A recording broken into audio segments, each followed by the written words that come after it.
Good morning, good afternoon, good evening, whatever time of day it is for you that you're watching this now or in the future. So, this stream may look a little bit different than usual. This isn't Kingdom Come Deliverance. But as we discussed a few times, or a couple times, in the Kingdom Come streams, we're going to do some horror games in October. Well, it is October 11th today. I have missed 10 days so far of Spooktober. This will be the Spooktober Spectacular. So I've missed 10 days of Spooktober, but that is merely time, or merely because on October 2nd or so, I had Wisdom Tooth removal, and I was completely out of it for the most part of a week. And now it's back to regular streaming. I didn't stream yesterday because I'm a big wrestling fan. It was a big wrestling Tuesday, but it is Wednesday today, and it is time for a stream. Let's party, let's go. Yeah, so we'll be doing Doki Doki, and then I know some others that were on discuss is FNAF. I can't remember what else we talked about. We can discuss it whenever we finish Doki Doki. I want to send out the stream links to everyone, though. You may get one even though that you're already in the stream. You know, I just like to make sure everyone gets one.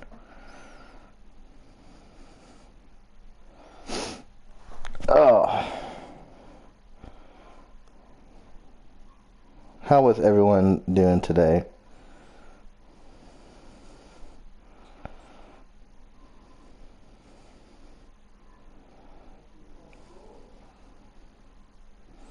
Alright, let's go send out 2 more links.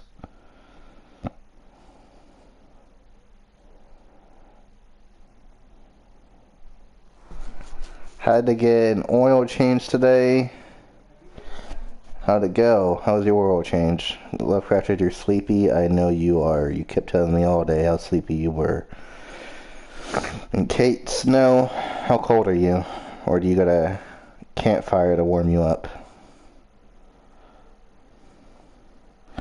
Okay, links are out.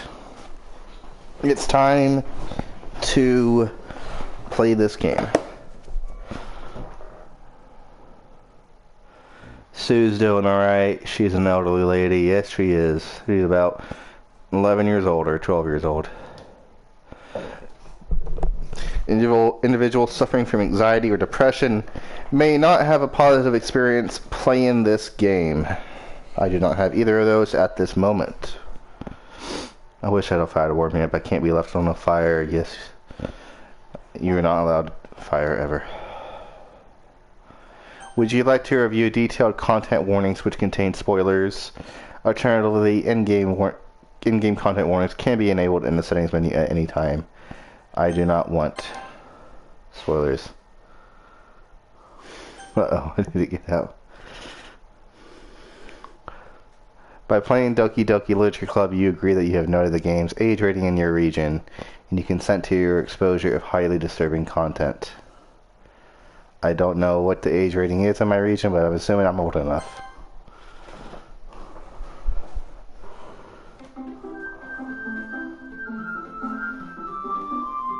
This game is not suitable for children or those who are easily disturbed. Let's do the settings as always.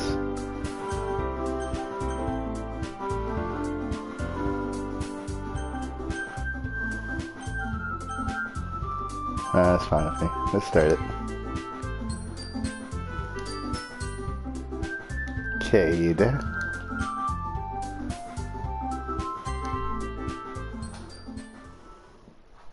Women are hot and scary. Question mark. Hey! I see an annoying girl running toward me from the distance, waving her arms in the air like she's totally oblivious to any attention she might draw to herself. No warnings. That girl is Saori. Am I saying that right? Saori. My neighbor and good friend since we were children. You know, the kind of friend you never see yourself making today, but is just kind of works out because you've known each other for so long. We used to walk to school together on days like this, but starting around high school, she would oversleep more and more frequently, and I would get tired of waiting up. But if she's going to chase after me like this, I almost feel better off running away.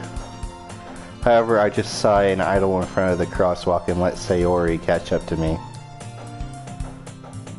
Ha! Ha! I overslept again. But I caught you this time. Maybe, but only because I decided to stop and wait for you. Oh wait, it's me talking. Oh, Sayori.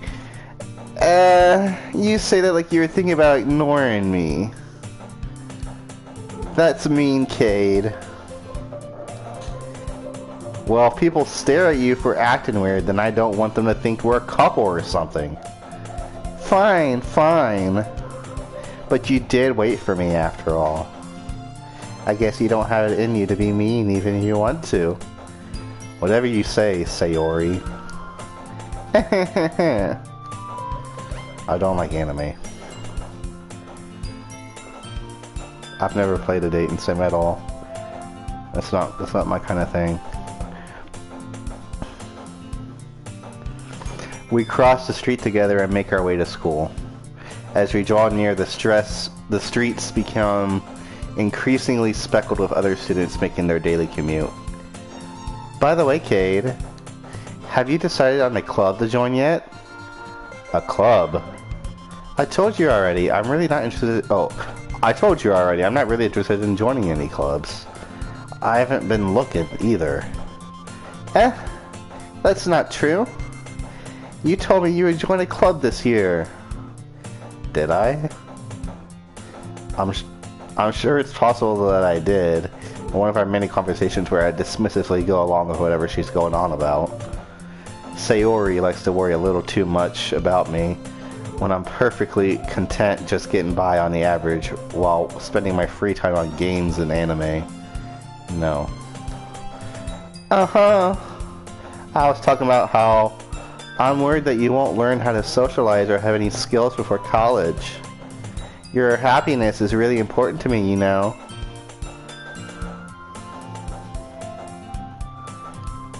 And I know you're happy now, but I'd die at the thought of you becoming a NEET.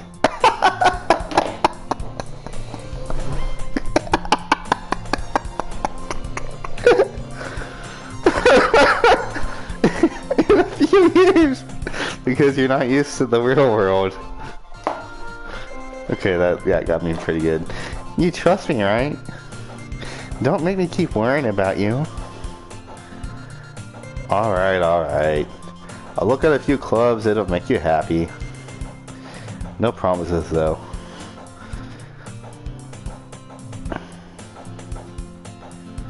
Will you at least promise me you'll try a little? Yeah, I guess I'll promise you that. Yay! Why do I let myself get lectured by such a carefree girl? More than that, I'm surprised I even let myself relate to her. I guess seeing her worry so much about me makes me want to ease her mind at least a little bit, even if she does exaggerate in everything inside of her head.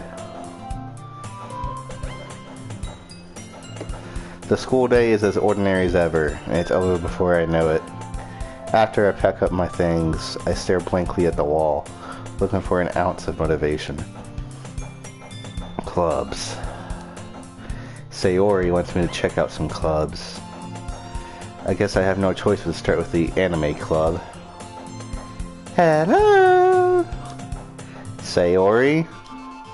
Sayori must have come into the classroom while I was spacing out. I look around and realize that I'm the only one left in the classroom. I thought I'd catch you coming out of the classroom, but I saw you just sitting here and spacing out, so I came in. What's the bad ending? Honestly, you're even worse than me sometimes. I'm impressed. You don't need to wait up for me if it's going to make you late to your own club. Well, I thought you might need some encouragement, so I thought, you know... Know what? Well, that you could come into my club. Sayori. Yeah? There's no way I'm going to your club. Meanie. Sayori is vice president of the literature club. Not that I was ever aware that she had any interest in literature. In fact, I'm 99% sure she only did it because she thought it would be fun to help start a new club. I think my race is pretty good. I'm trying to commit to the voices. Since he was the first one to show interest after the one who proposed to the club, she inherited the title Vice President. That said, my interest in literature is guaranteed to be even less. I'm not sure if I can do multiple girl voices. Yeah, I'm going to the anime club. Come on, please! Why do you care so much anyways? Well, I kind of told the club yesterday I would bring in a new member. And Natsuki made cupcakes and everything. Don't make promises you can't keep. I can't tell if Sayori is really that much of an airhead, or if she's so cunning as to have planned all of this out. I left out alongside. Fine. I'll stop by for a cupcake, okay? Yes, let's go. And thus, today marks the day I sold my soul for a cupcake. Relatable. I dejectedly follow Sayori across the school and upstairs, a section of the school where I rarely visit. Sayori, full of energy, swings open the classroom door. Everyone, the new member is here. I told you, don't call me a new member. If I glance around the room. I glance around the room. Girl 1. What kind of voice could I give this one?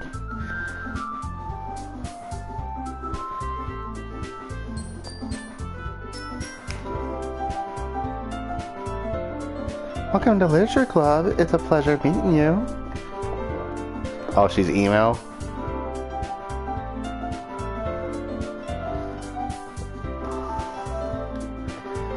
Sayori always says nice things about you.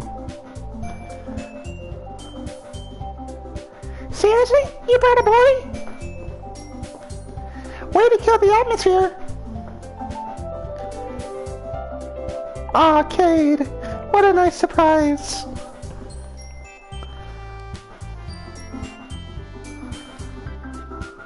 Welcome to the club! All words escape me in this situation. This club is full of incredibly cute girls! I forgot her voice already. What are you looking at? If you want to say something, say it!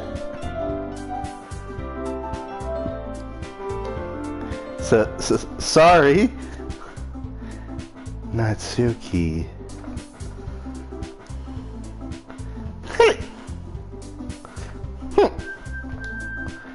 The girl with the sour attitude, whose name is apparently Natsuki, is one I don't recognize.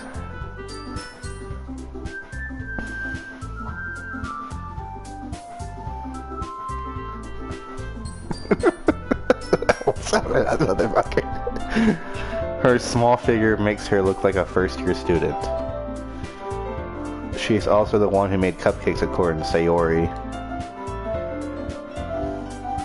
You can just ignore her once she gets moody.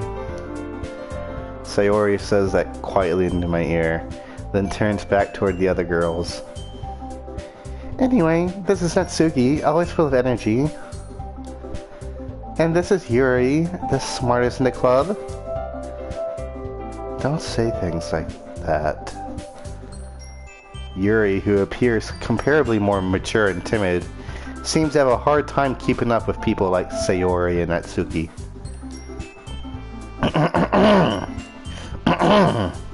My voice is already gone from this.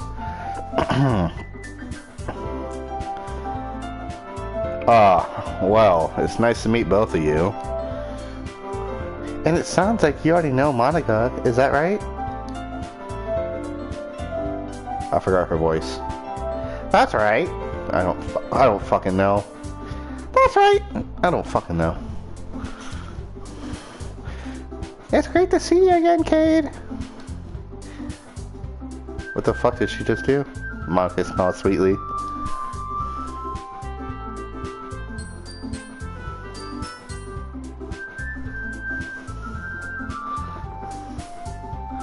We do know each other. Well, we rarely talk, but we were in the same class last year.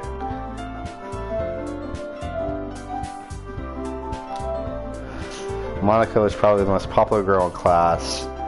Smart, beautiful, athletic.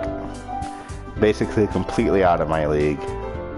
So having her smile at me generally feels a little... You too, Monica. Come sit down, Cade.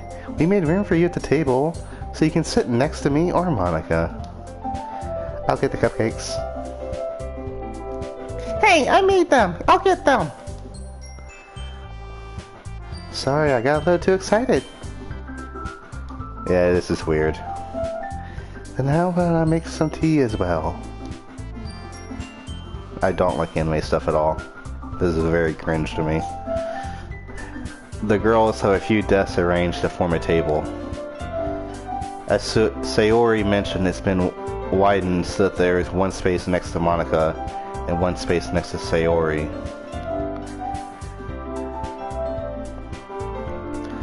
Natsuki and Yuri walk over to the corner of the room, where Natsuki grabs a wrapped tray and Yuri opens the closet. Still feeling awkward, I take a seat next to Sayori. Natsuki proudly marches back to the table, tray in hand. Okay, are you ready? Ta-da! What do you mean by that? What? Natsuki lifts the foil off the tray to reveal a dozen white, fluffy cupcakes decorated to look like little cats. The whiskers are drawn with icing and little pieces of chocolate were used to make ears. So cute! I had no idea you're so good at baking, Natsuki.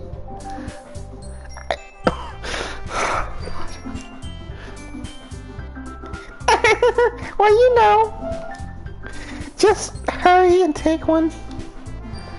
Sayori grabs one first, then Monica. I follow. My voice is going to be destroyed at the end of this stream. It's delicious! Sayori talks with her mouth full and has already managed to get icing on her face. I turn the cupcake around on my fingers, looking for the best angle to take a bite. Natsuki is quiet. I can't help but notice her sneaking glances in my direction. Is she waiting for me to take a bite? I finally bite down. The icing is sweet and full of flavor. I wonder if she made it herself. This is really good. Thank you, Natsuki.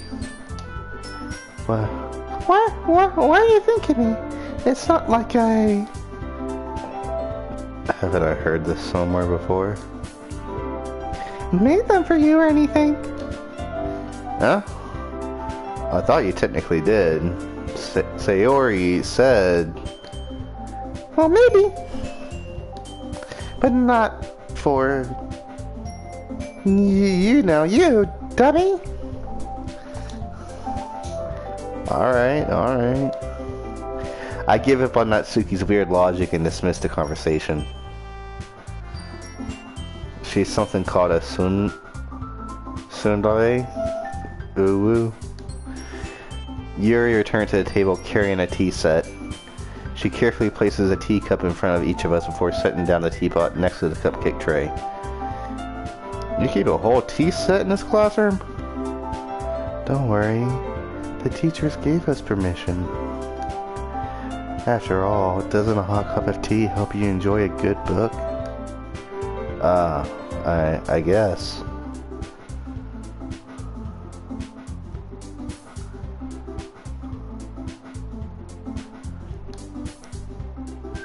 I forgot her voice.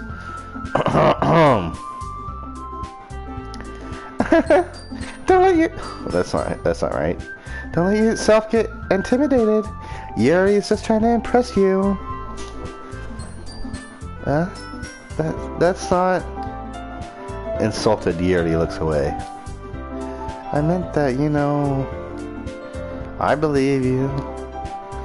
Well, tea and reading might not be a pastime for me, but I at least enjoy tea.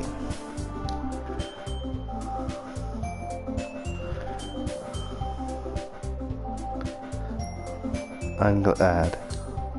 Yuri faintly smiles to herself in relief. Monica raises my eyebrow and smiles at me. So what's made you consider the literature club? I was afraid of this question. Something tells me I shouldn't tell Monica that I was practically dragged here by Sayori. Well, I haven't joined any clubs yet, and Sayori seemed really happy here, so that's okay. Don't be embarrassed. We'll make sure you feel right at home, okay? As president of the Literature Club, it's my duty to make the club fun and exciting for everyone. Monica, I'm surprised.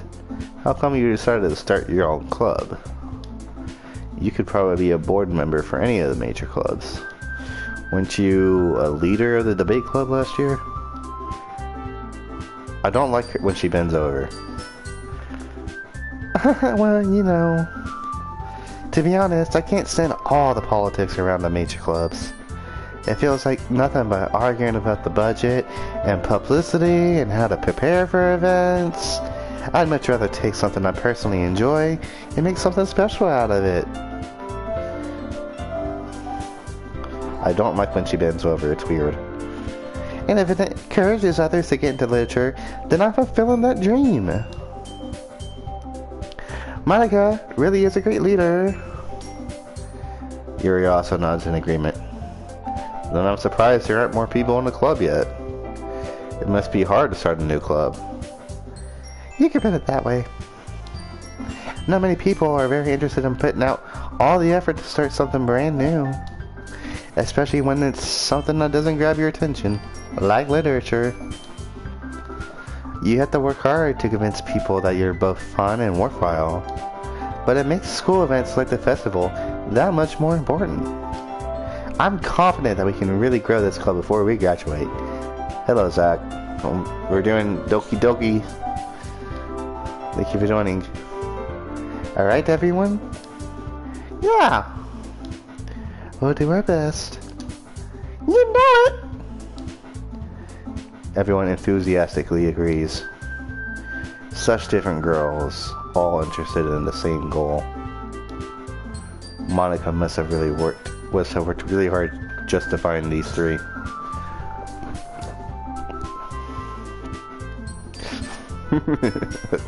Laugh all you want, Zach. I've been laughing hard too. Maybe that's why they're all so delighted by the idea of a new member joining. Though I still don't really know if I can keep up with their level of enthusiasm about literature. So, Cade, what kind of things do you like to read? Well, considering how little I've read these past few years, I don't really have a good way of answering that. Manga! I saw that coming a mile away. I muttered quietly to myself, half joking. Natsuki's head suddenly perks up. It looks like she wants to say something, but she keeps quiet. Not much of a reader, I guess. Well, that can change. What am I saying? I spoke without thinking after seeing Yuri's sad smile. Anyway, what about you, Yuri? Well, let's see. Yuri traces the rim of her teacup with her finger. My favorites are usually novels that build deep and complex fantasy worlds. The level of creativity and craftsmanship behind them is amazing to me. Personally, Cade here speaking, not Game Cade, I agree. And telling a good story in such a foreign world is equally impressive, I agree. Yuri goes on, clearly passionate about her reading. She seems so reserved and timid since the moment I walked in, but it's obvious by the way her eyes light up that she finds her comfort in a world of books, not people. But you know, I like a lot of things. Stories of deep psychological elements usually immerse me as well. Isn't it amazing how a writer can be so deliberately take advantage of your own lack of imagination to completely throw you for a loop? Anyway, I've been reading a lot of horror lately. I read a horror book once. I desperately grasped something I can relate to at the minimal level. At this rate, you already might as well be having a conversation with a rock.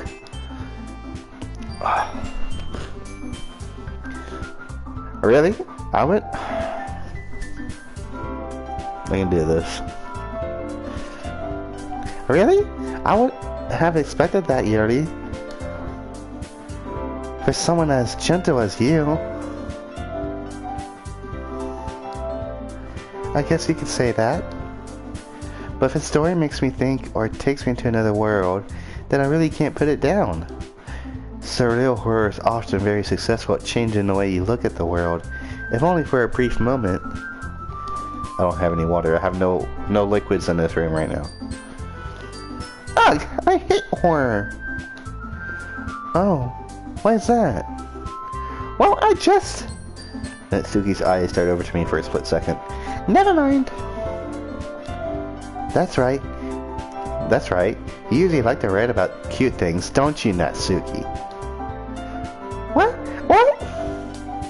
What gives you that idea? You left a piece of scrap paper behind last club meeting. It looked like you were working on a poem called... Don't say it out loud! And give that back! Fine, fine. Your cupcakes, your poems, everything you do is just as cute as you are. Sayori sidles up behind Natsuki and puts her hands on her shoulders. I'm not cute! Natsuki, you write your own poems? Well, I guess sometimes. Why do you care? I think that's impressive. Why don't you share them sometime? No! Natsuki averts her eyes. You wouldn't like them. Ah, not a very confident writer yet. Brooke, I'm not gonna lie to you. I saw Pop stop in the middle of the hallway and look towards this room, like maybe 10 minutes ago. I had to stop for like a good time.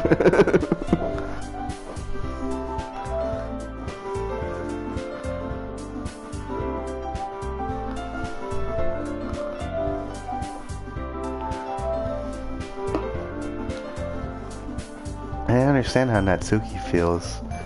Sharing that level of writing takes more than just confidence. The truest form of writing is to oneself.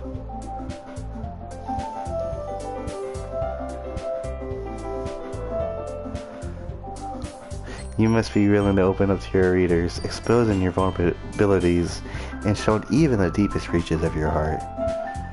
I'm not going to be allowed. There's a lot I'm going to probably get tonight. I'm not going to show them what game I'm playing at all. I might get kicked out of the house.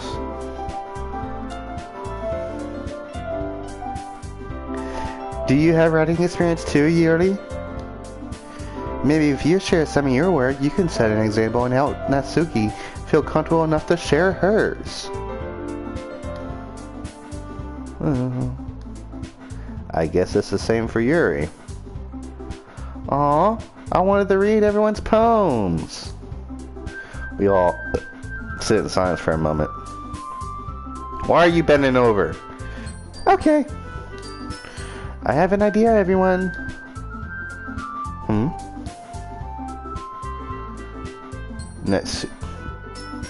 Natsuki and nearly look quizzically at Monica. Let's all go home and write a poem of our own. Then, next time we meet, we'll all share them with each other. That way, everyone is even.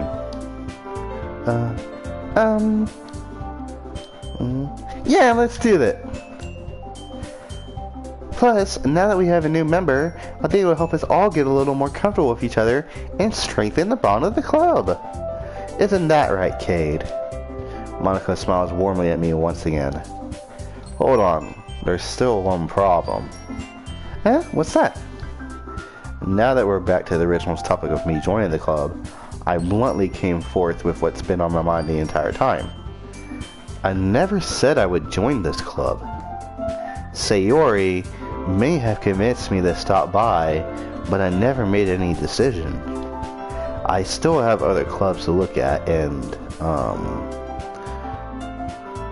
they all look sad. I lost my train of thought. All four girls stare back at me with dejected eyes. But, I'm sorry, I thought. Huh. Cade? You all... I'm defenseless against these girls. How am I supposed to make a clear-headed decision when it's like this? No, it's me. What do you mean? That is, if writing poems is a price I need to pay in order to spend every day with these beautiful girls.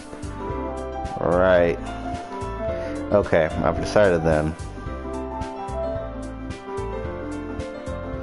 It's Humph. I'll join the literature club. One by one, the girl's eyes light up. Yes, I'm so happy. Sayori wraps her arms around me, jumping up and down. Hey. You really did scare me for a moment. If you really just came for the cupcakes, I would be super pissed. Then that makes it official. Welcome to the literature club. Thanks, I guess. Okay, everyone. I think with that, we can officially end today's meeting on a good note. Everyone remember, tonight's assignment. Write a poem to bring to the next meeting so we can all share. Monica looks over at me once more. Cade, I look forward to seeing how you express yourself. Yeah. Can I really impress the class star Monica with my mediocre writing skills? I already feel the anxiety welling up inside me.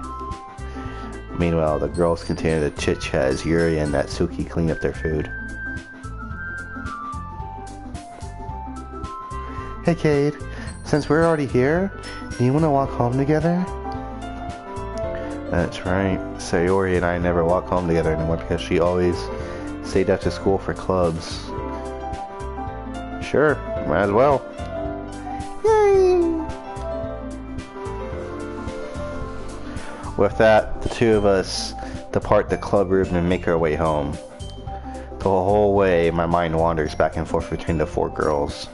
Sayori, Natsuki, Yuri, and of course, Monica. Will I really be happy spending every day after school in a literature club? Perhaps I'll have the chance to grow closer to one of these girls. Alright, I'll just need to make the most of my circumstances, and I'm sure good fortune will find me. I guess that starts with writing a poem tonight.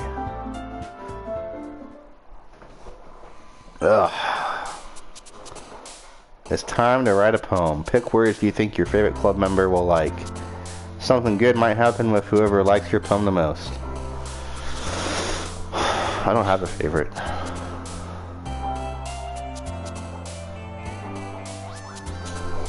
Ugh.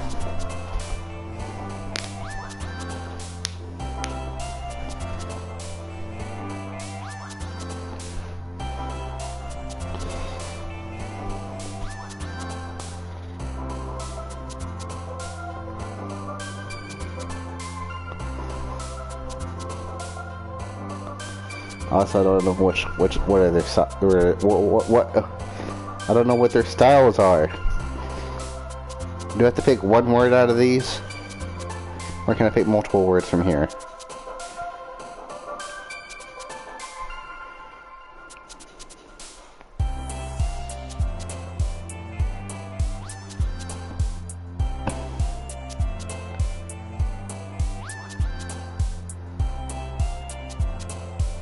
Can I only pick one word?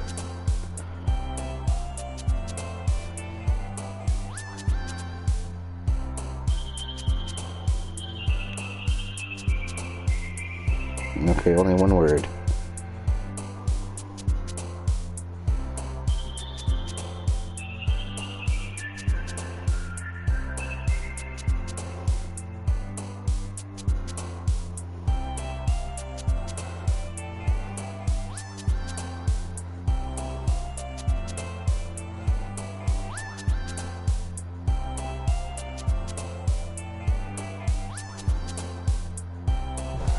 I'm gonna go with Inferno then.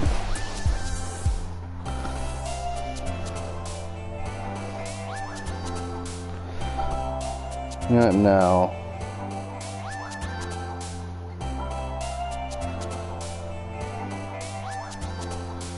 Bubbles, time. I got a trophy, Doki Doki Poetry Slam. Bubbles, time, Inferno, secretive, disaster, captive, intellectual, contamination, joy, and pure.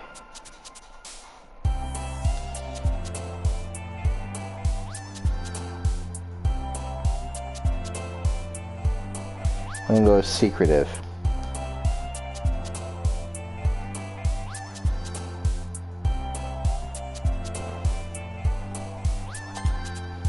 That was a Yuri thing.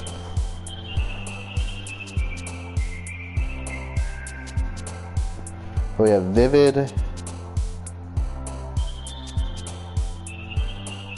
fickle, disarray,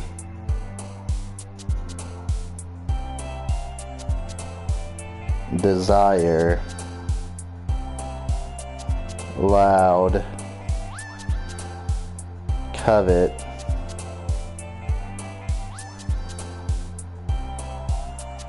depression, and massacre.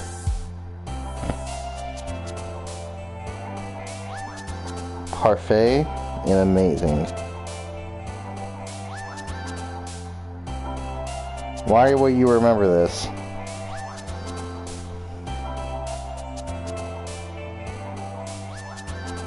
I'm gonna go with vivid. Oh god, I got Yuri again.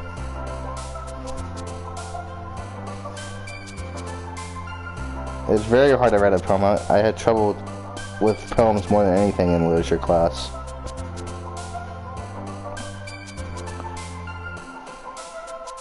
The teacher always hated my poems and I got terrible grades on them. So I got Precious, Climax, Summer, Feather, Misery, Sweet, Fireflies, Starscape,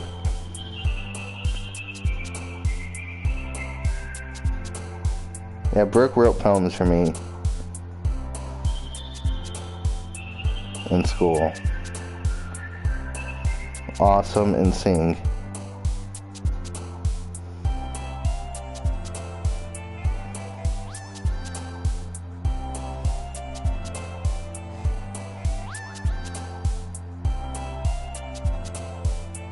And go Feather. Let's say Ori.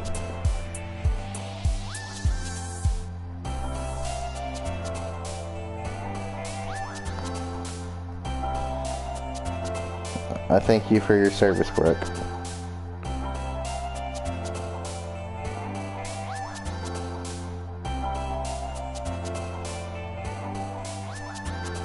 We have laugh, skipping, strawberry, disown, fun, stone, wrath, silly, sunny, and skirt.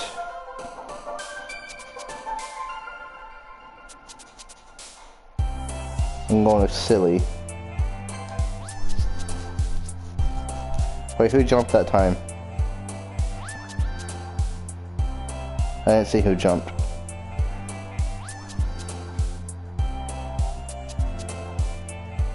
God, I have to do a bunch more of these?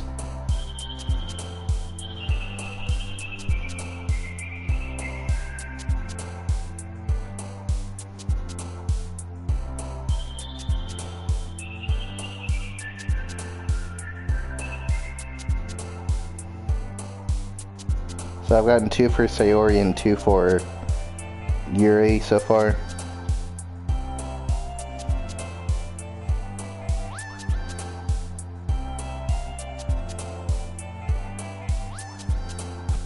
I'm gonna go with Holiday here.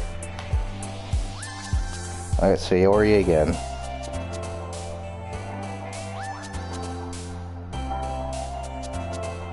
I'm gonna go with Alone here. I got Sayori again. Why do I need to save?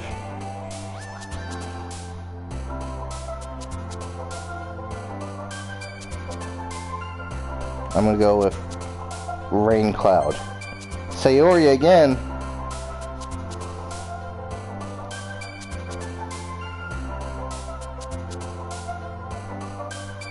I'm going with Heart on this one. God damn, Sayori.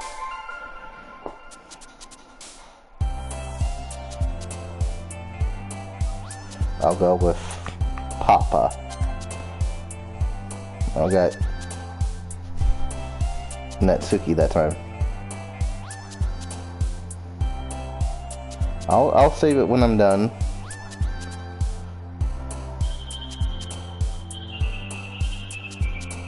I'm gonna go with Bliss on this one. Let's Sayori again.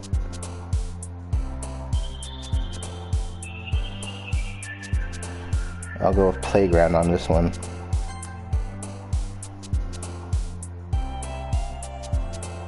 Save Scum, what?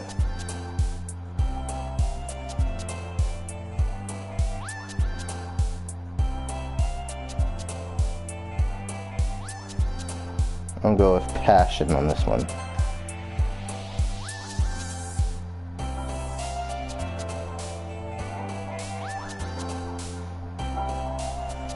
I like Promise on this one.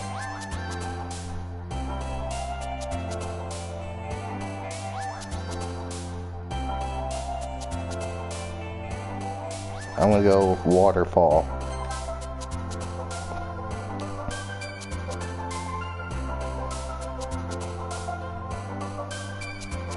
I'll do Calm.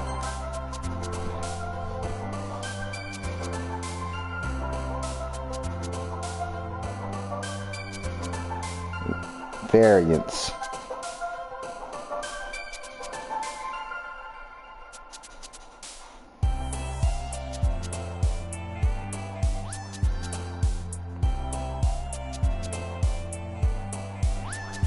Anger.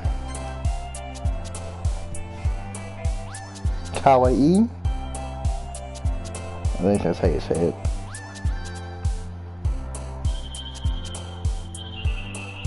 I'll go with Sadness.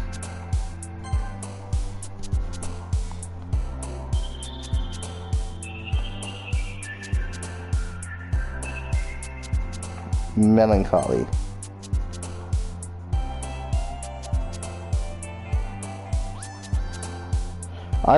If something happens that I don't like, I think I'll just deal with it.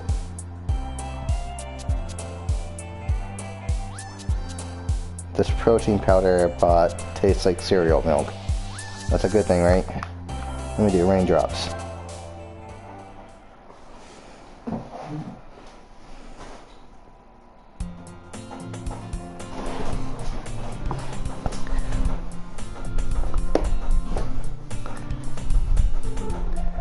Hi, Yankade. Glad to see you didn't run away on us. Ha ha ha.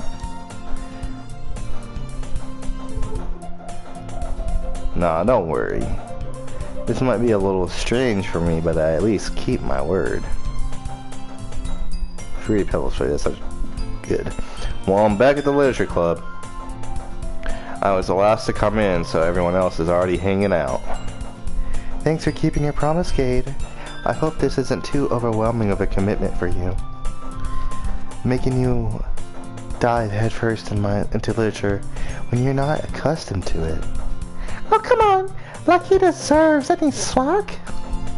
Sayori told me you didn't even want to join any clubs this year. And last year, too.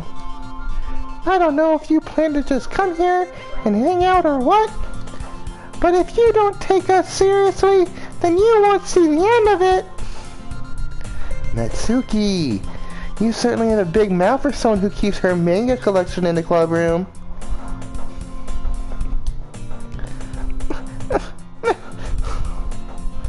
Natsuki finds herself stuck between saying Monica and manga. Manga is literature! Swiftly defeated, Natsuki plops back into her seat. Don't worry, guys. Cade always gives it his best. Why did JC text me? I hope my night's going well. Cade always gives it his best as long as he's having fun. He helps me with busy work without me even asking. Like cooking, cleaning my room. How dependable. Sayori, that's because your room is so messy it's distracting. And you almost set your house on fire once. Is that so? You two are really good friends, aren't you? I might be a little jealous. How come? You and Kate can become good friends too. Sayori? As usual, Sayori seems oblivious to the weird situation she just put me into. Oh! Yeah, I even brought you something today, you know? Wait, Sayori. Me? This is what playing VR chat is like. Not really. Don't be shy. It's really nothing. What is it? Nah, never mind. Sayori made it sound like a big deal when it's really not. What do I do? I'm sorry, Yuri. I wasn't thinking. I guess that means it's up to me to rescue this situation. Hey, don't worry about it. First of all, I wasn't expecting anything in the first place. So any nice gesture from you is a pleasant surprise. Not exaggerating either. I want to see VR chat. It'll make me happy no matter what. Is that so? That's okay, Severin. We all get one of those days. Yeah, I won't make it a big deal if you don't want it to be. Alright. Well, here. Yuri reaches into her bag and pulls out a book. I didn't want you to feel left out, so I picked out the book that I thought you might enjoy. It's a short read, so it should keep your attention, even if you don't usually read. And we could, you know, discuss it if you wanted.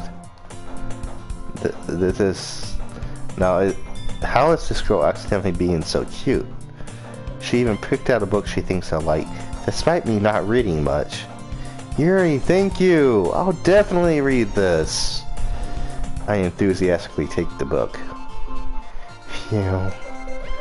Well, you can read it at your own pace. I look forward to hearing what you think. Now that everyone's settled in, I expected Monica to kick off some scheduled activities for the club. But that doesn't seem to be the case. Sayori and Monica are having a cheery conversation in the corner. Yuri's face is already buried in a book. I can't help but notice her intense expression, like she was waiting for this chance. Meanwhile, Natsuki is rummaging around in the closet. Man, looks like no one wants to be bothered today. I slumped down into the nearest desk. How am I supposed to occupy myself with something literature related by myself like this? I guess I could always read some of the book Yuri gave me, but I'm feeling a little too tired to read. I could probably fall asleep right now. Yeah. I closed my eyes and ended up listening in on Sayori's conversation with Monica. We're probably going to seem really lame compared to all the other clubs, though. Well, we can't give up. The festival is our chance to show everyone what literature is all about. The problem is that the idea of a literature club sounds too dense and intellectual, but it's not like that at all, you know? We just need a way of showing it to everyone. Something that speaks to the creative minds. That doesn't solve the problem, though. What do you mean? Even if we come up with the most fun thing ever, nobody will come in the first place if it's a literature event. That sounds like Monica's voice. So, it's more important to figure out how to get people to show up in the first place, you know? And after they come, we can do the thing to speak to the creative minds. My voice is breaking so much. What's this? Sayori is taking this really seriously. It's rare to hear her deliberating like this. Huh? That's a good point. I wish I can read. I hate my aphantasia. I'll get you several picture books, Lovecraft.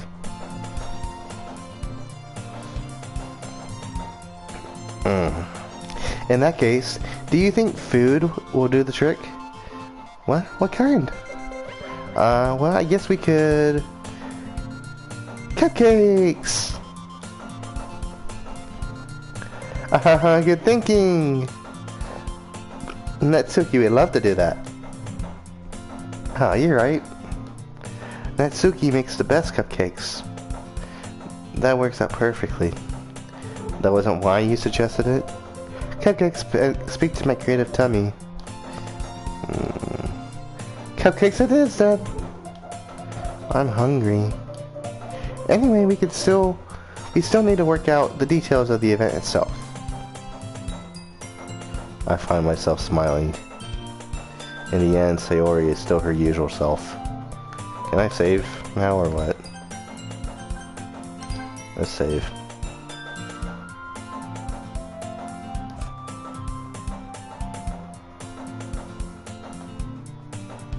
Cool. But therein lies the unexpected reason I admire her. Unlike me, who has trouble finding any motivation at all, Sayori can put her mind to things and make them all come to life. I suppose that's why I end up letting her get on my case about things. I can't help but wonder what it would be like to see the world through her eyes. Oh gosh, she's up in my face. I open my eyes to find Sayori's face filling my vision. I nearly fall out of my chair. Sorry. Wait. Actually, I'm not sorry at all. It's your fault for sleeping like that. This isn't the napping club. Does our school have a napping club? You're staying up late again, aren't you? Now if you're in a club, you're gonna have less time for anime, you know. You need to get used to it. Don't say that so loud. I glanced over my shoulder to see if Monica overheard. It's true, though. Yeah, I know. You're always looking out for me, Sayori. That's what I do best. That's a problem. What about you? You look out for me better than you look out for yourself. You're still oversleeping every day, aren't you? Not every day. That's not very convincing. How many days this past week have you gotten up on time? It's a secret. I knew it. Come on. At least give me the benefit of the doubt. I can't even do that. Look, Sayori, it's written all over you. Huh? Sayori glances around at herself. How is it written all over me? You were clearly in a rush this morning. Look, your hair is sticking out all around here. I ran my fingertips down the side of Sayori's hair, trying to straighten it out. Man, you really need a brush for this. My hair is just really hard to get right. I won't fall for that. There's more than just your hair. Look, your bow isn't straight either. And there's toothpaste stain on your collar right here. I try to wipe off the stain with my finger. And nobody would ever notice that. Of course they would. Nobody's going to tell you about it because they don't want to embarrass you. Fortunately, I really don't care about that. I kind of feel bad. You're roasting them. Fortunately, I really don't care about that. Hey, you meanie. And you don't even keep your blazer buttoned up. Seriously, Sayori, why do you think you don't have a boyfriend yet? Damn, dude. Huh? That's super mean.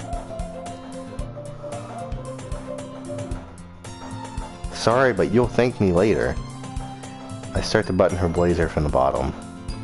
Once you see how much better it looks, you'll change your mind. I don't like this picture.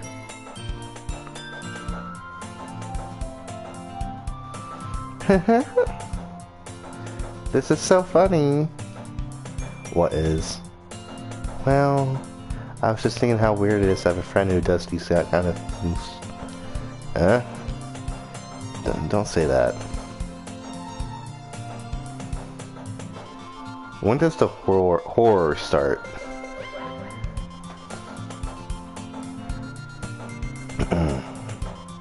You make me feel bad about it, stupid. It's okay though.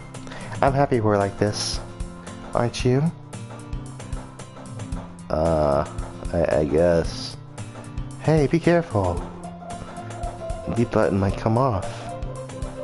Why is this one so hard to close? I struggle to fully close the button near her chest. I'm uncomfortable.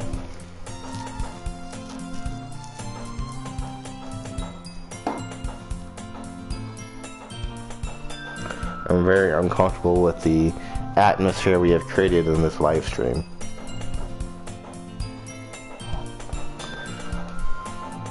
Does this thing even fit you properly? It did when I bought it.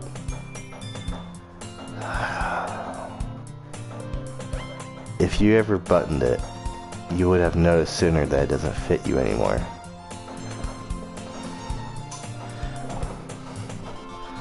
It'll throw a curveball at you. It's supposed it'll throw a curveball at you. It's supposed if all cute, and then if you play it right, it gets spooky slowly yet subtly. No, watching Henry bang two, I think it was 3 women so far, isn't. I just find anime very cringe. What are you smiling about?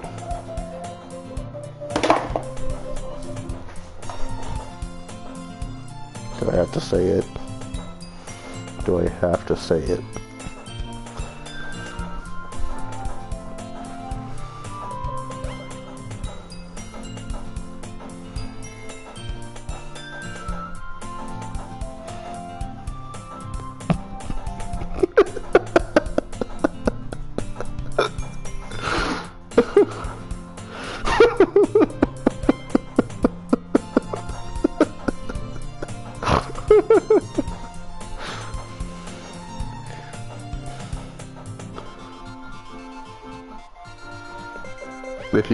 If I had a face cam right now, it'd probably be super red right now. Just trying to say this in a girl voice.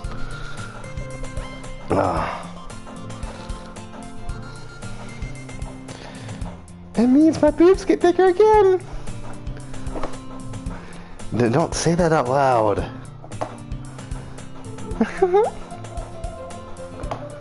Anyway, you look much better now, so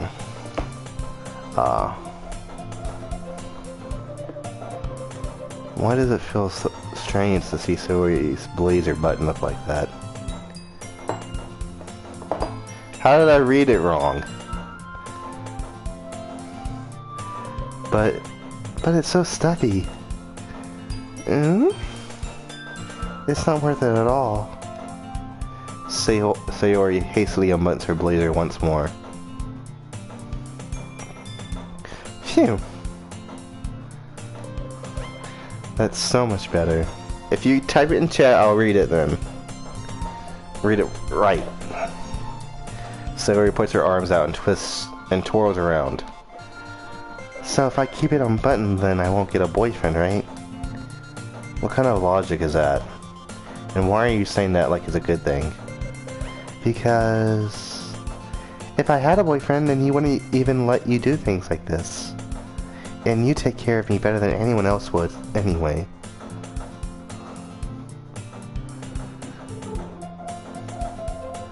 So that's why I'm keeping it unbuttoned.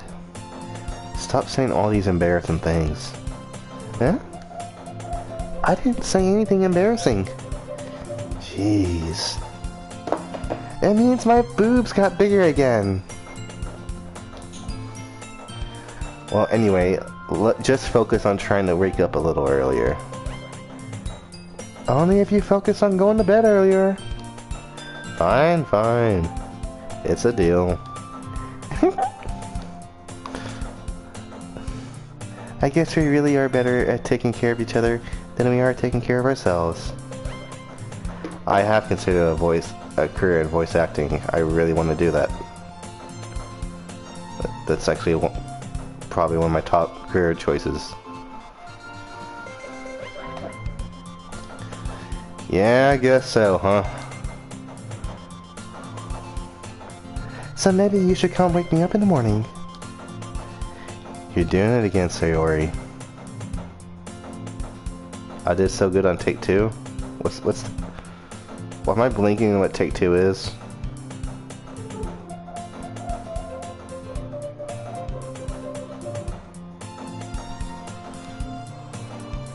Oh, but I was just joking that time.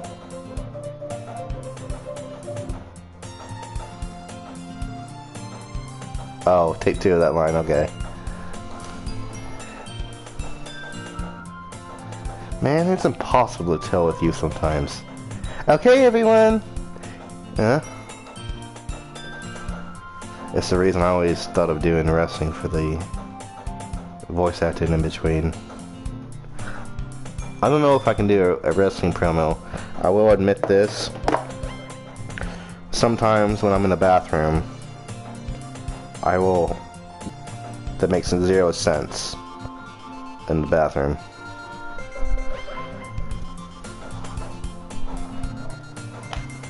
Monica suddenly calls out. Why don't we share the poems we wrote now? Yay! Kate, I can't wait to read yours.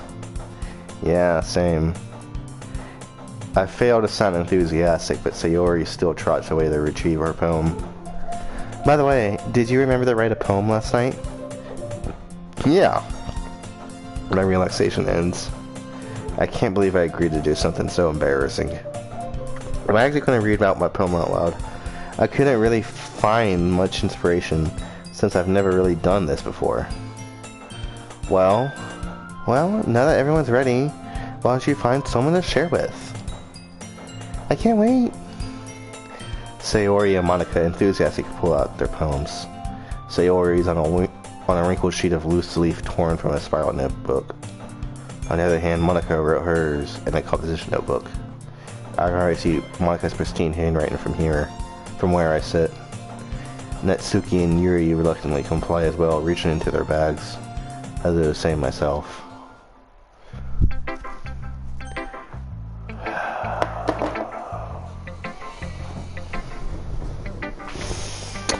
Who should I show it to first? Fuck it, Sayori. I'm definitely most comfortable sharing it with Sayori first. She's my good friend after all.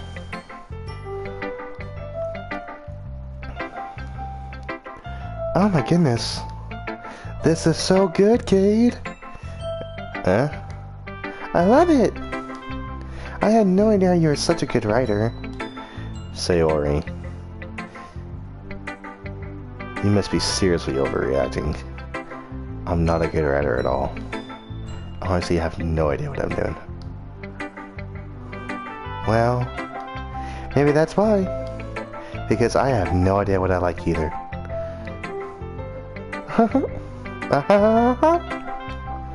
Jeez. I'm sure Yuri's opinion has to be a little more constructive than this. Maybe even Natsuki's. Are you sure you don't like it just because I wrote it? Huh? Well, I'm sure that's part of it. I think I understand you better than a lot of people, you know. So when I read your poem, it's not just a poem. It's a Cade poem. He's a Debbie Downer, I swear. And that makes it feel extra special. Like I can feel your feelings in it. Sayori hugs the sheet against her chest. You're so weird, Sayori.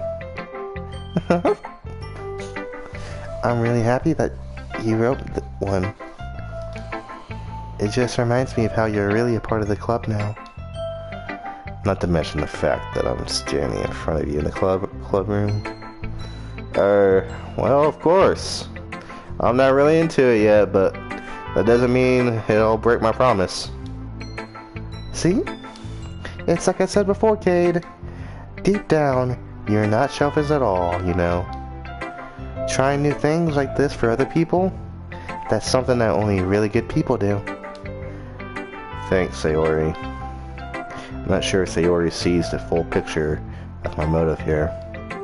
And again, I can't deny that she's part of the reason I joined.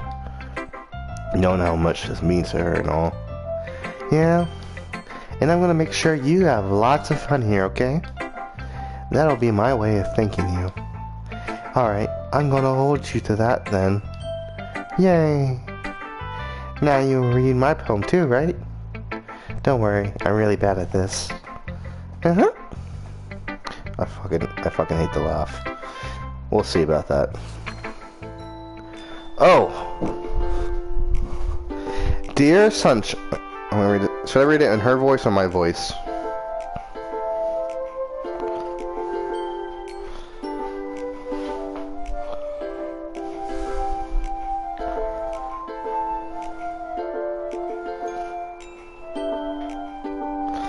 I can't do both.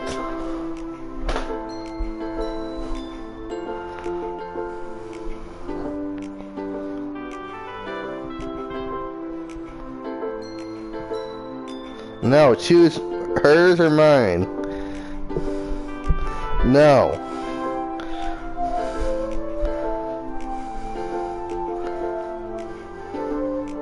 Hers or mine? I don't know. Dang it, Bobby.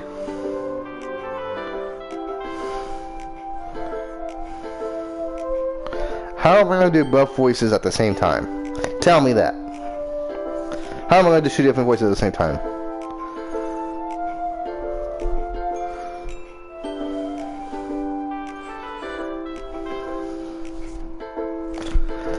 Dear Sunshine, the way you glow through my blinds in the morning, it makes me feel like you missed me. Kissing my forehead to help me out of bed, making me rub the sleepy from my eyes. Are you asking me to come out and play? Are you trusting me to wish away a rainy day? I look above, the sky is blue. It's a secret, but I trust you too. If it wasn't for you, I could sleep forever. But I'm not mad. I want breakfast. Okay, I do it of course, I guess. Dear Sunshine, the way you glow through my blinds in the morning, it makes me feel like you missed me.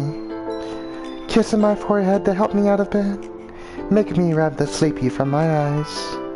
Are you asking me to come out and play? Are you trusting me to wish away a rainy day? I look above, the sky is blue.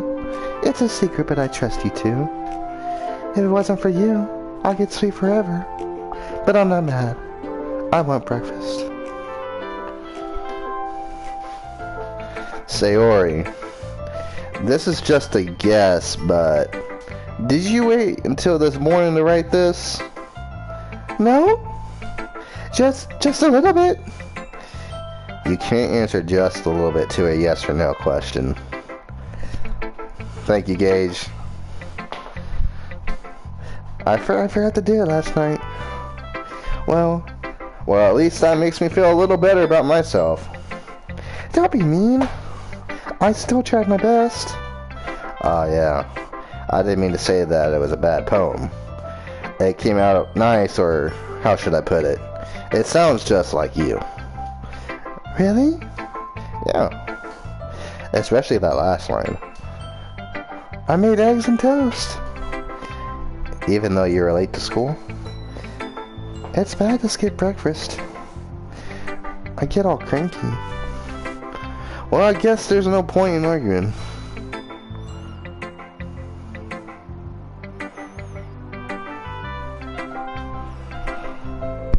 My grandpa stared at him the whole way.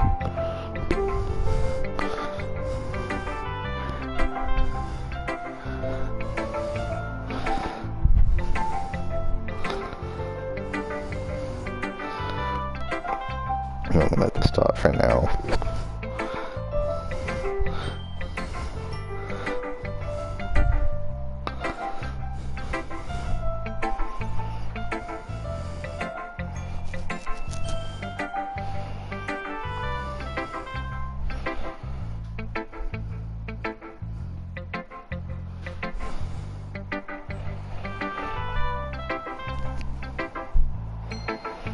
No, you can hear me through a door, right?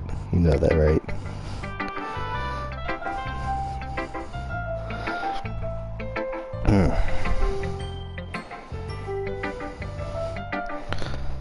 Yeah.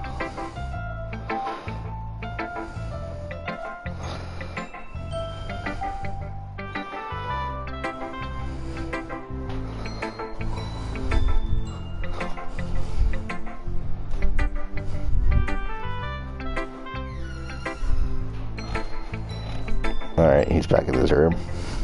Let's do this. Anyway, thanks for showing me. Just leave the closet, kid. What? This was so much fun. Monica's the best. Yeah. But next time, I won't forget. And I'm gonna write the best poem ever. Well, I guess I'll look forward to it. I guess, yeah. Thank you.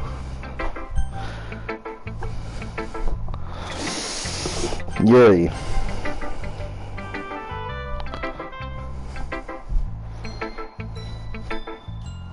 Hmm? Her voice doesn't hurt my throat. Yuri stares at the poem. A minute passes. More than enough time for her to finish reading. Oh. Sorry. I forgot to start speaking. It's fine. Don't force yourself. I'm not. I just need to put my thoughts into words. Hold on. Okay. This is your first time writing a poem, right? Yeah. Why do you ask? I'm just making sure. I guess that it might be after reading through it. So it's that bad. No! Did I just raise my voice? Oh, I guess I should have raised my voice earlier. I'm so sorry. Yuri buries her face in her hands. I can't help but notice that it's been several minutes and we really haven't gotten anywhere. It might take Yuri a while to get used to new people. It's fine, I really didn't notice. What were you saying? Right, it's just that there are specific writing habits that are usually typical of new writers. And having been through that myself, I kind of learned to pick up on them. I think the most noticeable thing I recognize in new writers... I'm gonna fucking sneeze.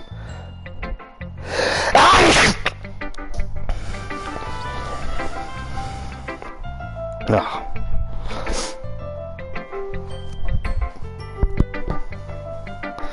I think the most noticeable thing I recognize in new writers is that they try to make their style very deliberate. In other words, they tend to pick a writing style separate from the topic matter, and they form-fit the two together. The end result is that both the style and expressiveness are weakened. Once Yuri finds her train of thought, it's as if her demeanor totally changes. Her stammering is completely gone, and she sounds like an expert. Of course, that's not something you can be blamed for. There are so many different skills and techniques that go into writing even a simple poem. I should play FNAF in a style isolation chamber. That sounds awesome to do. Not just finding them and building them, but getting them to work together is probably the most challenging part. It might take you some time, but it all comes with practice and learning by example, and trying new things. I also hope that everyone else in the club gives you valuable feedback. Natsuki can be a little biased, though. Biased how? Well, never mind. I shouldn't be talking about people like that. Sorry. It's fine. I'm not sure if Yuri is apologizing herself to me or to Natsuki. Do you mind if I read your poem now? Please do. She really roasted the fuck out of me with that poem. Like, comment. I'd love to share my thought process behind it. Yuri smiles dreamily as if that's a rare opportunity for her. Which itself is kind of funny. After all, isn't this supposed to be a literature club? I can't read that.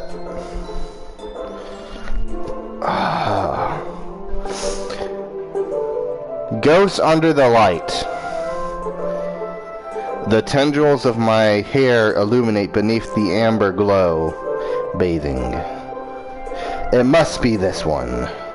The last remaining streetlight that have withstood the test of time. The last yet to be replaced by the sickening blue-green hue of the future. I bathe. Calm, breathing air, the present, but living in the past. The light flickens. I flicker back.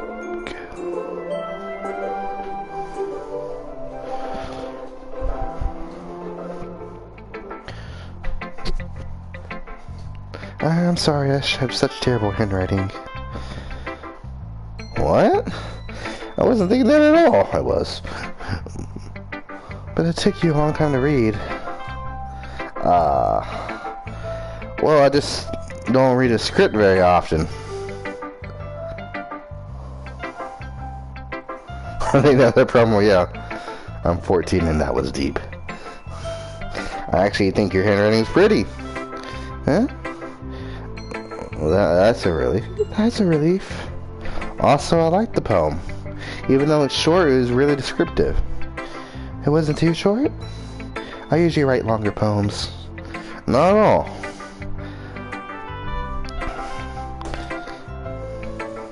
I'm really glad you like it. I'll be honest, since it's our first time sharing, I wanted to write something a little more mild. Something easy to digest, I suppose. Are you into ghosts, Yuri? How do you say that? Hoo-hoo? Uh-huh. Uh-huh. Actually, the story isn't about a ghost at all, Cade. Really? Really? I must have totally missed the point. Well, I suppose you did only glance over it after all. Remember that poets often express their own thoughts, feelings, and experiences in their work. They usually do more than tell a simple story or paint a picture. In this case, perhaps the subject of the poem is only being symbolically compared to a ghost, lingering in her last remaining place of comfort, unable to let go of the past, and soon to be left with nothing. That's a lot more solemn putting it that way. I hadn't even thought of that. That's impressive. It's nothing really. Well, it makes me happy that you think that. Just remember that it won't be long before you pick up on these things too. Yeah, maybe you're right. I guess I'll have to keep trying. I'm counting on you.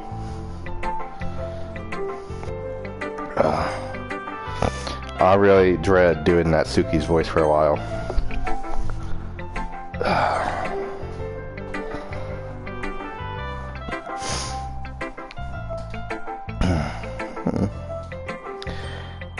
Oh boy. Well, it's about time. Well, it's about what I expected for someone like you. That's a little blunt. Well, excuse me. It's not like I said it was bad. I just didn't evoke any emotions. So basically, it's not cute enough for your taste? Do you want to get smart? I'll pass. Well, anyway, I guess I need to show you mine. Not that you'll like it.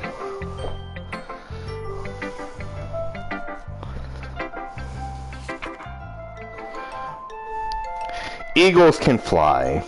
Monkeys can climb. Crickets can leap. Horses can race. Owls can seek. Cheetahs can run. Eagles can fly. People can try, but that's about it. Yeah. I told you that you weren't gonna like it. I like it. What? Just be honest. I am.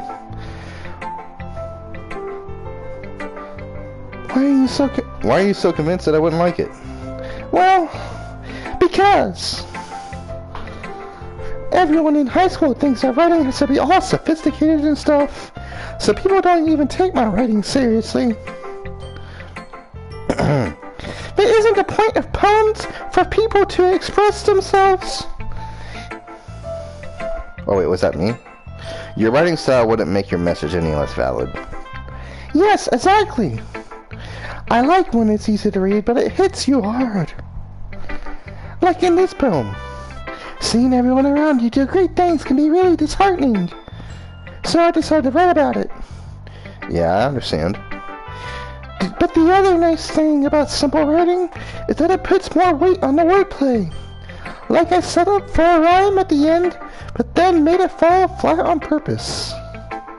It helps bring out the feeling in the last line. So you did. I guess more went into it than I realized. That's what it means to be a pro. I'm glad you learned something. Didn't expect that from the youngest one here, did you? Yeah, I guess so. I decided to humor her with that last comment. I don't really care how old everyone is, but if Natsuki is feeling proud, then I won't take that away from her. Monica.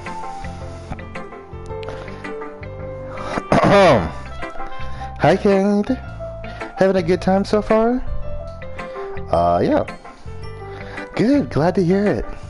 By the way, since you're new and everything, if you ever have any suggestions for the club, like new activities or things we can do better, I'm always listening. Don't be afraid to bring things up, okay? Alright, I'll keep that in mind. Of course, I'll be afraid to bring things up. I'm much better off just going with the flow until I'm more settled in. Anyway, want to share your poem with me? It's kind of embarrassing, but I guess I have to.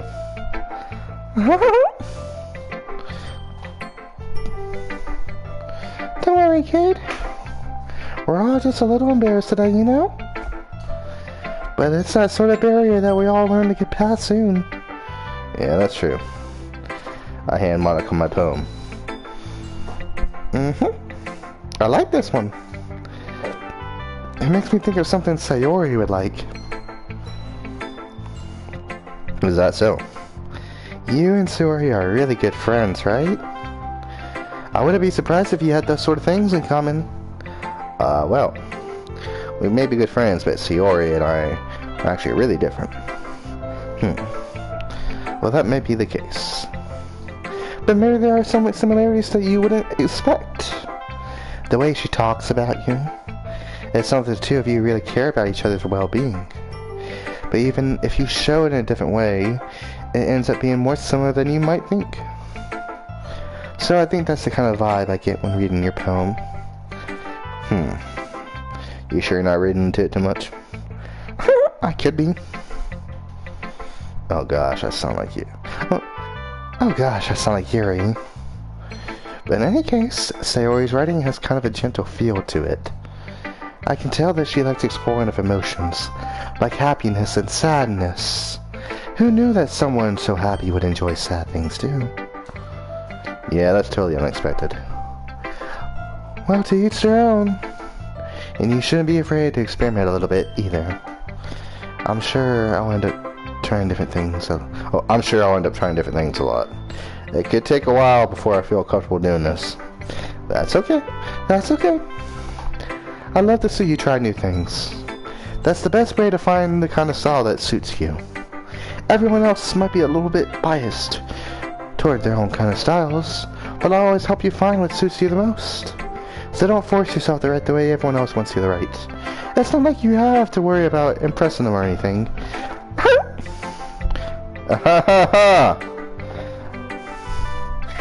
Anyway, do you want to read my poem now?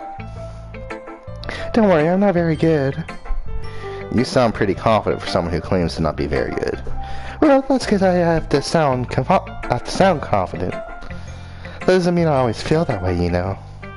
I see. Well, let's read it then. Hole in wall. It couldn't have been me. See, the direction the spackle protrudes. A noisy neighbor. An angry boyfriend. I'll never know. I wasn't home. Up here inside for a clue. No, I can't see. I reel, blind like a film left out in the sun. But it's too late. My retinas, already scorched with a permanent copy of the meaningless image. It's just a little hole. It wasn't too bright. It was too deep. Stretching forever to everything. A hole of infinite choices. I realize now that I wasn't looking in. I was looking out. And he, on the other side, was looking in.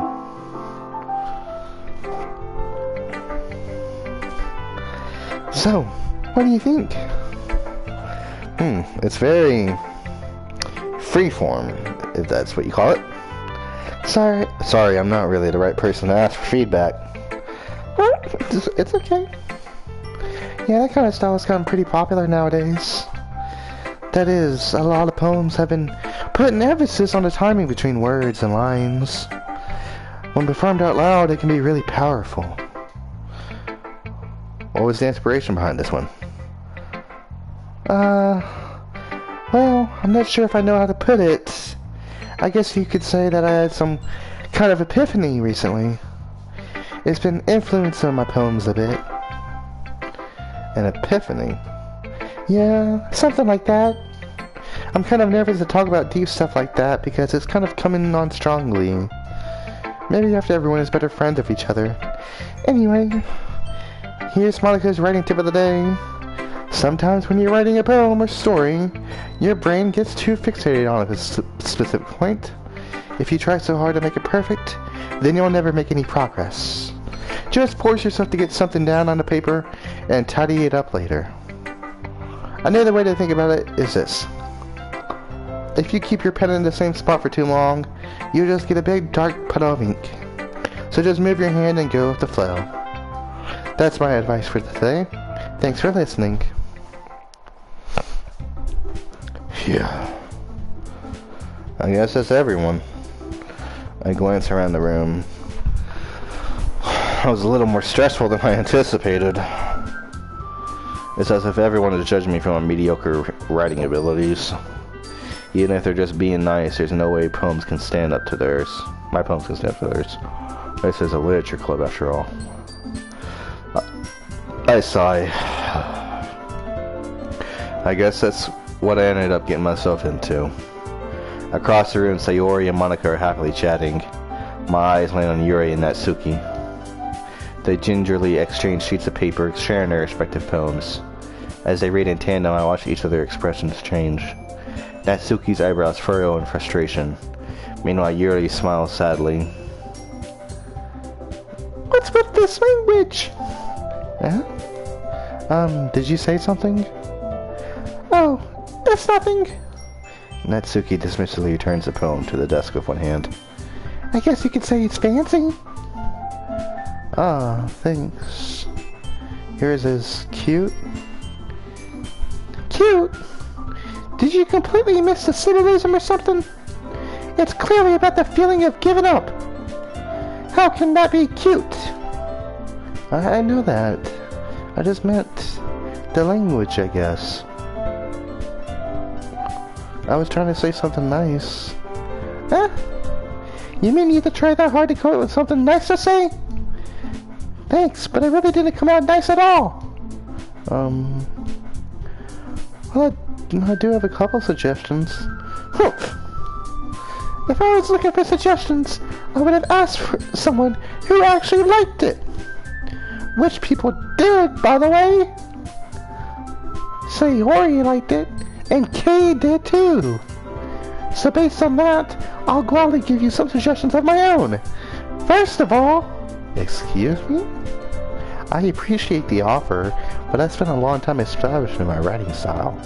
I don't expect it to change anytime soon, unless of course I come across something particularly inspiring, which I haven't yet.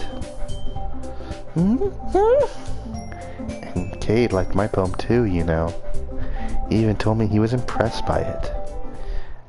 Natsuki suddenly stands up. Oh!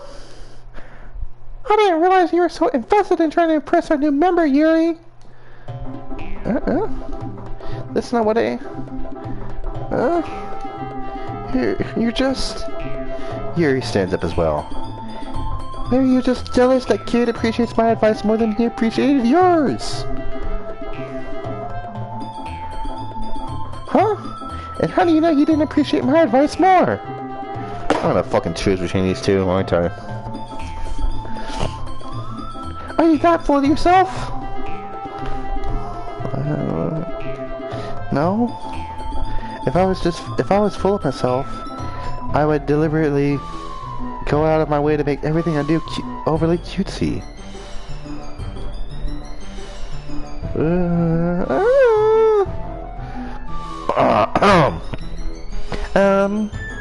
Is everyone okay? Well, you know what? I wasn't the one whose boobs magically grew a size bigger as soon as Cage started showing up.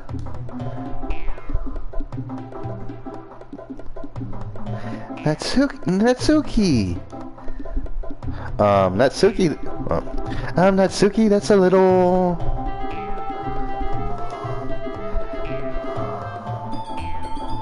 Doesn't involve you. This doesn't involve you. I don't like fighting, guys. Suddenly, both girls turned towards me as if they just noticed I was standing there. Cade? She just tried to make me look bad. That's not true! She started it! If she could get over herself and learn to appreciate that simple writing is more effective, then this would have happened in the first place.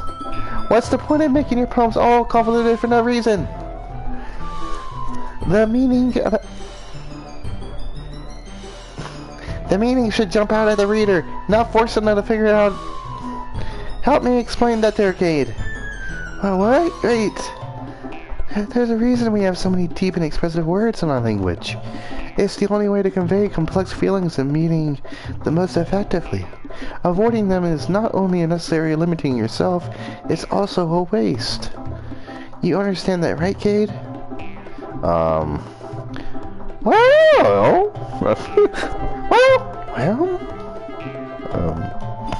How did I get dragged into this in the first place?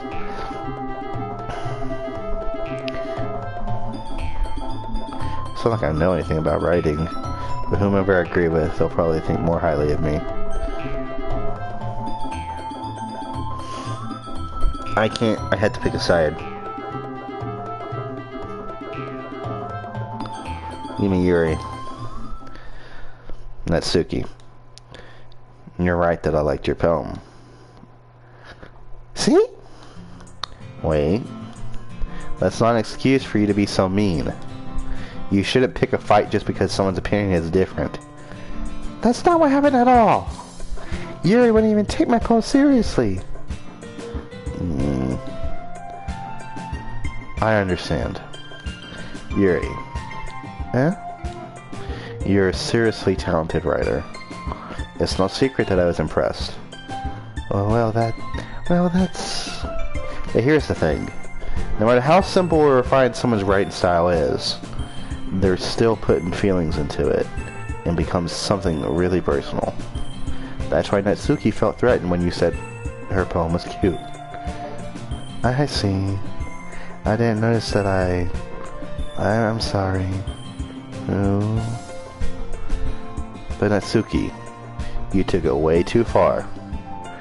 Yuri means well, and if you just told her how you felt, then this wouldn't have happened in the first place. Are you kidding? That's exactly what I did! It was her that... Natsuki, I think that's enough.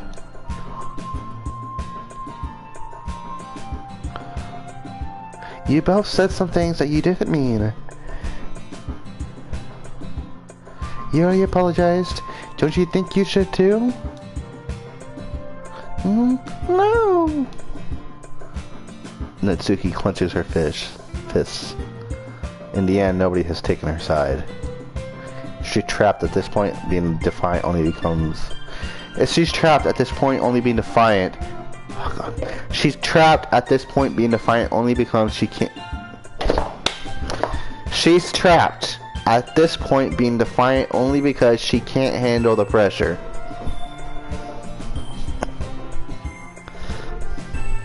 Had a hard time with that sentence.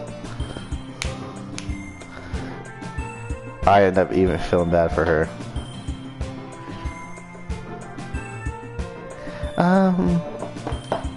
Sometimes when I'm hurt, it helps to take a walk and clear my head. Sayori, she doesn't need to. You know what? I'm going to do that. It'll spare me from having to look at your faces right now. Without warning, Natsuki snatches her own poem up from the desk and storms out. On her way out, she crumples up the poem with her hands and throws it in the trash. Oh, come on! Natsuki! She really didn't need to do that. I look across the room. Yuri has her chin buried in her hands while she stares down at her desk. I gingerly approach her and sit her in an adjacent desk chair. Everything alright? I'm so embarrassed. I can't believe I acted like that. You probably hate me now. No, Yuri. How could anyone not have gotten frustrated at being treated like that? You handled it as well as anyone could. I don't think any less of you. Well... Alright, I believe you. Thanks, Kate. You're too kind. I'm thankful to have you a part of this club now. It's nothing. One more thing. That one thing that Natsuki said about, you know, I would never do anything so shameful. So, what thing did Natsuki say? Well, you never mind that. I'm gonna make some tea. Good idea. Big enough for more than one person, okay? Yeah.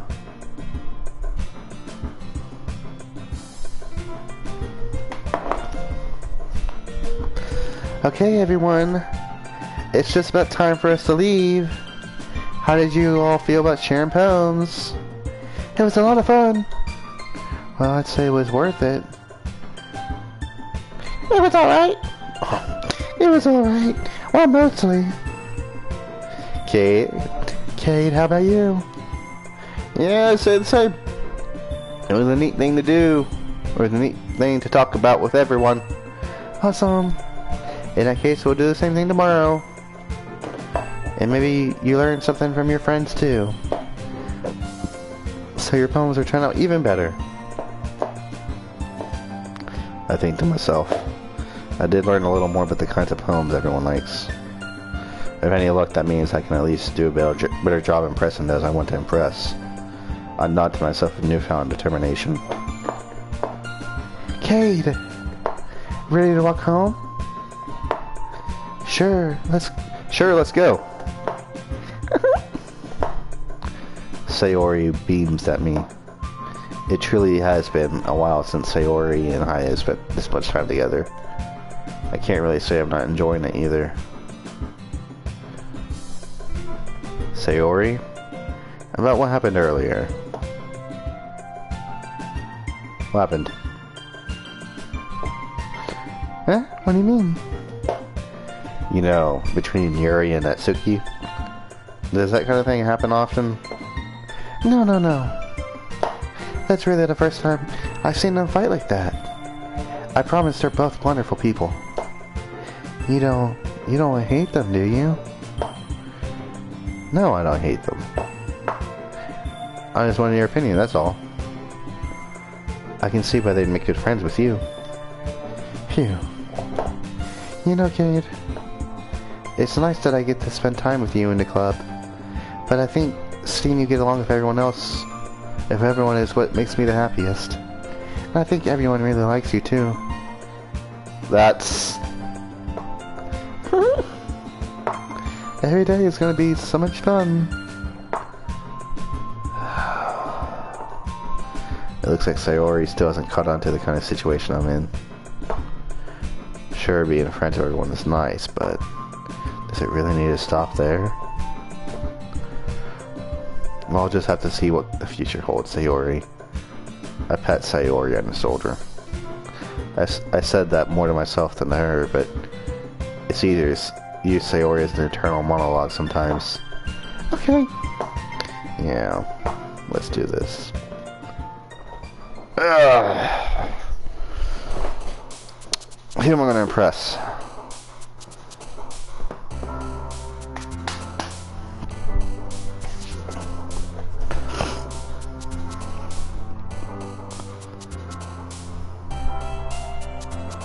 Lipstick, flower, tragedy, infallible.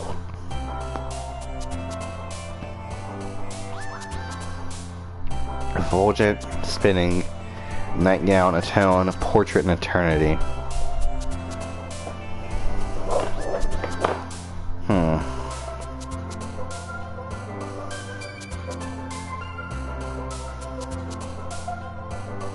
I'll go with effulgent.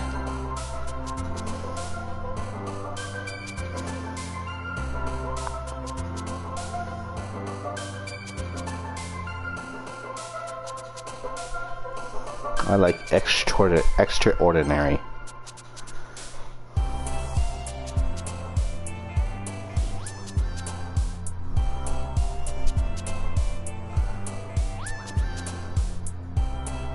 No, I feel like I can pick out the words that I meant for Yuri and Natsuki. I don't know Sayori's style. I'll go with treasure though.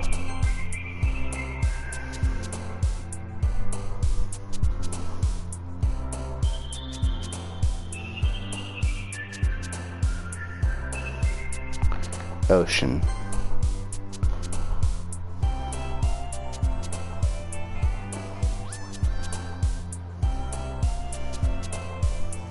Romance.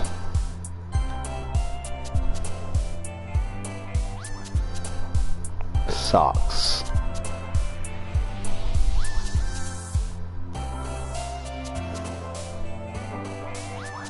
Bliss.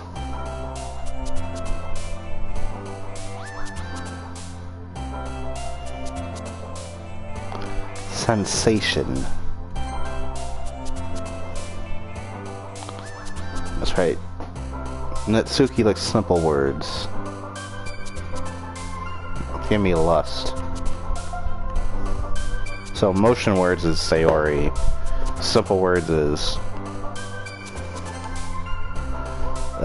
Natsuki. Vertigo, sugar, secretive, twirl, meager, cheer, despise. Forgive. Lazy, fester, rainbow, nibble, jumpy, extreme. Sparkle, prayer, games, hiss.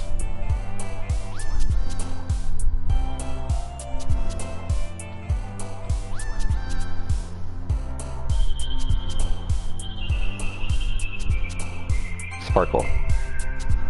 Contamination, waterfall, variance, marriage, swimsuit, milk, happiness, anger, broken heartbeat. Marriage. Special insight, family, pain, judgment, crimson, uncontrollable, question together, calm. Fickle, infernal, frightening, massacre, warm, childhood, wrath, clouds, headphones, aura.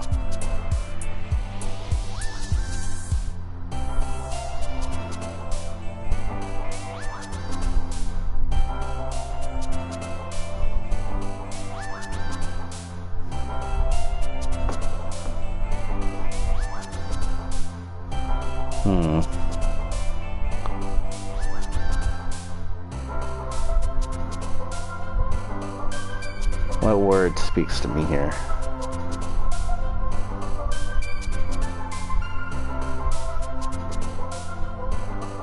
I'm between wrath and clouds, I think. Wrath. Fireworks, strawberry, ribbon, intellectual, hop, determination, hope, comfort, sunset, and heaven sent.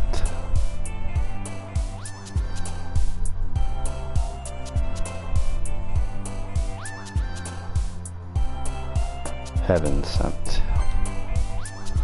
Anxiety, journey, afterimage, whisper, smile, shiny, incongruent, desire, dark and embrace, desire. Joy, alone, suicide, pure, vanilla, sing, bouncy, uncanny, unrecorded.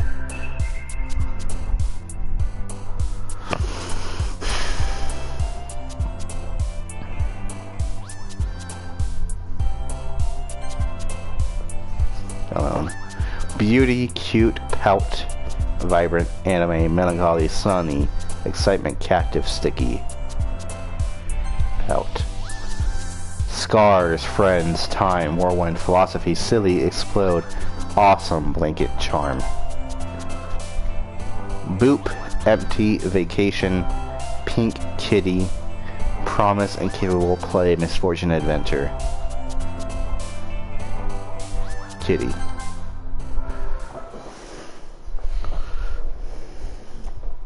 I don't know which girl I got the most on that one.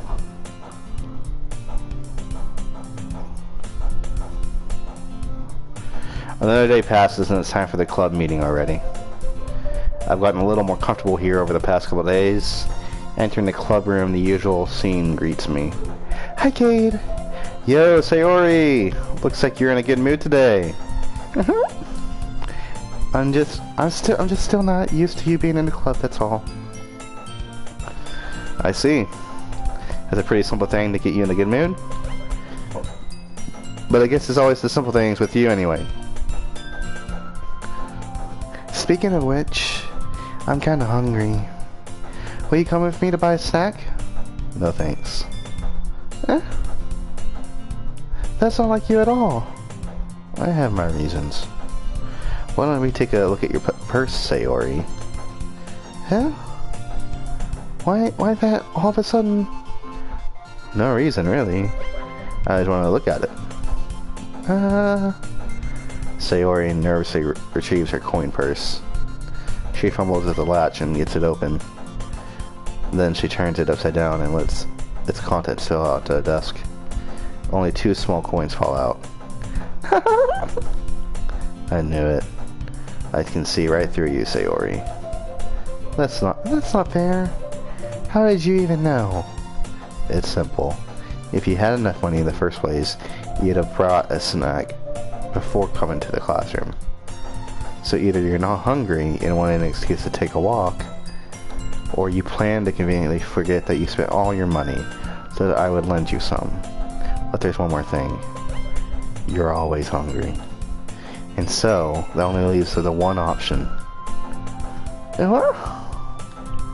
I give up. Don't make me feel guilty. If you feel guilty, that means you deserve to feel guilty. Why am I so rude to her? Huh? Yuri suddenly giggles. Huh? I didn't notice that she was listening in. Her face is in her book as always. I wasn't listening or anything. It was just something in my book. Yuri, it's okay to let me borrow some money. Don't get me involved like that, Sayori. Besides, you should only buy what you can responsibly afford. And frankly, after pulling a mischievous little stunt like that, your suffering is fair enough retribution.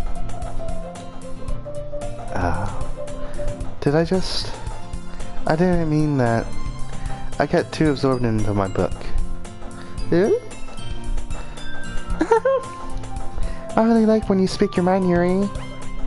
It doesn't happen much, but it's a fun side of you. There's no way you could think that. You were right though. I did something bad and now I have to accept the revolution. Retribution. That! Still coming from you, Sayori? I guess there's a little devil inside of all of us, isn't there? Don't let her fool you. Sayori knows exactly what she's doing. After all, she told you guys she was bringing me to the club before she even told me. But you wouldn't have come if it weren't for the cupcakes. So I had to trick Natsuki into making them. Come on, give me more credit than that, Sayori. Out of nowhere, something smacks Sayori in the face and tumbles onto the desk. Ow! What was there? A cookie? Sure enough, it's a giant cookie wrapped in plastic. Sayori glances around. Is this a miracle? It's because I paid my restitution. Retribution. Actually, that one almost worked.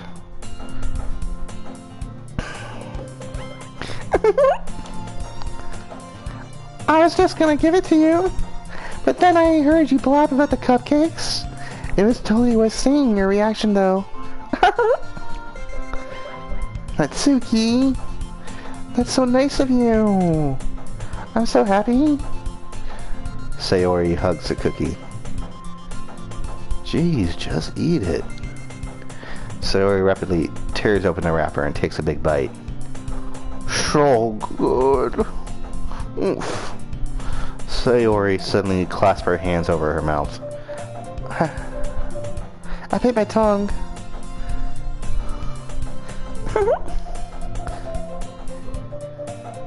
You're going through a lot over just one cookie. Natsuki takes a bite of her own cookie.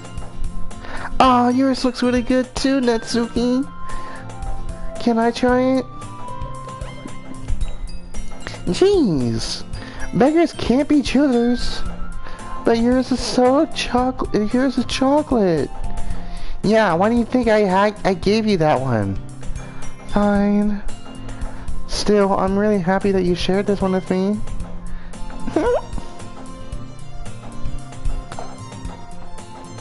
Sayori gets out of her seat and goes behind Natsuki, then wraps her arms around her.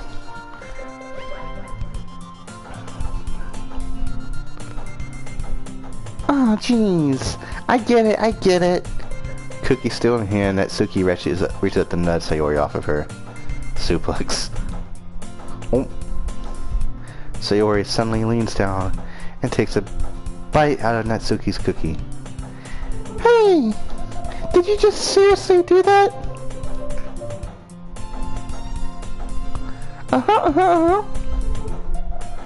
Mouthful, Sayori trots away to safety. Yuri and I laugh as well. Jeez, you're such a kid sometimes. Monica, can you tell Sayori? Poor Cookie. Cookies is on my bed right now. Huh? Natsuki glances around. Monica isn't in the club room.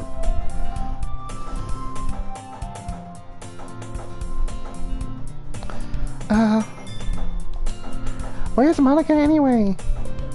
Good question. Have any of you heard anything about her being late today? Not me.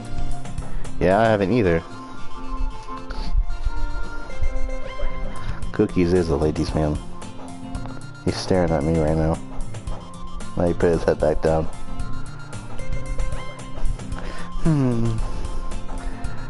That's a bit unusual. I hope she's okay. Of course she's okay. She probably just has something to do today. She's pretty popular after all. Huh? You don't think she has a... I wouldn't be surprised. She's probably more desirable than all of us combined. That's true. Excuse me? Suddenly the door swings open. Sorry, I'm super sorry. Oh, there you are. I didn't mean to be late. I hope you guys weren't worried or anything. Huh? Monica chose the club over her boyfriend after all. You're so strong-willed. But boyfriend? What on earth are you talking about? Monica quizzically glances at me. Never mind that. What held you up anyway?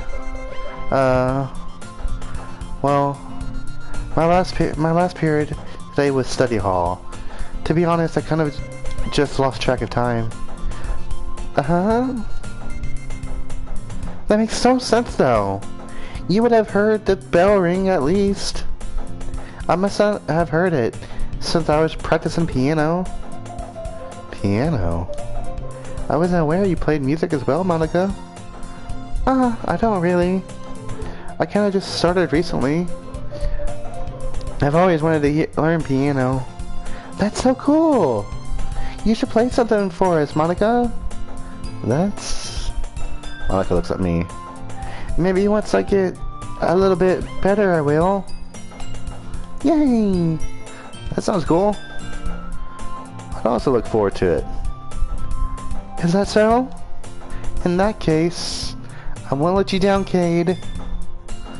Monica smiles sweetly. I didn't mean any pressure or anything like that.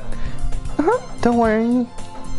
I've been practicing a whole lot recently, and I'd really love the chance to share it once I'm ready. I see. In that case, best of luck. Thanks. So I didn't miss anything, did I? No, not really. I choose to leave at Sayori's mischievous escapade. I'm sure Natsuki will end up complaining to her anyway. It looks like everyone has already settled down. Sayori somehow already finished her entire cookie.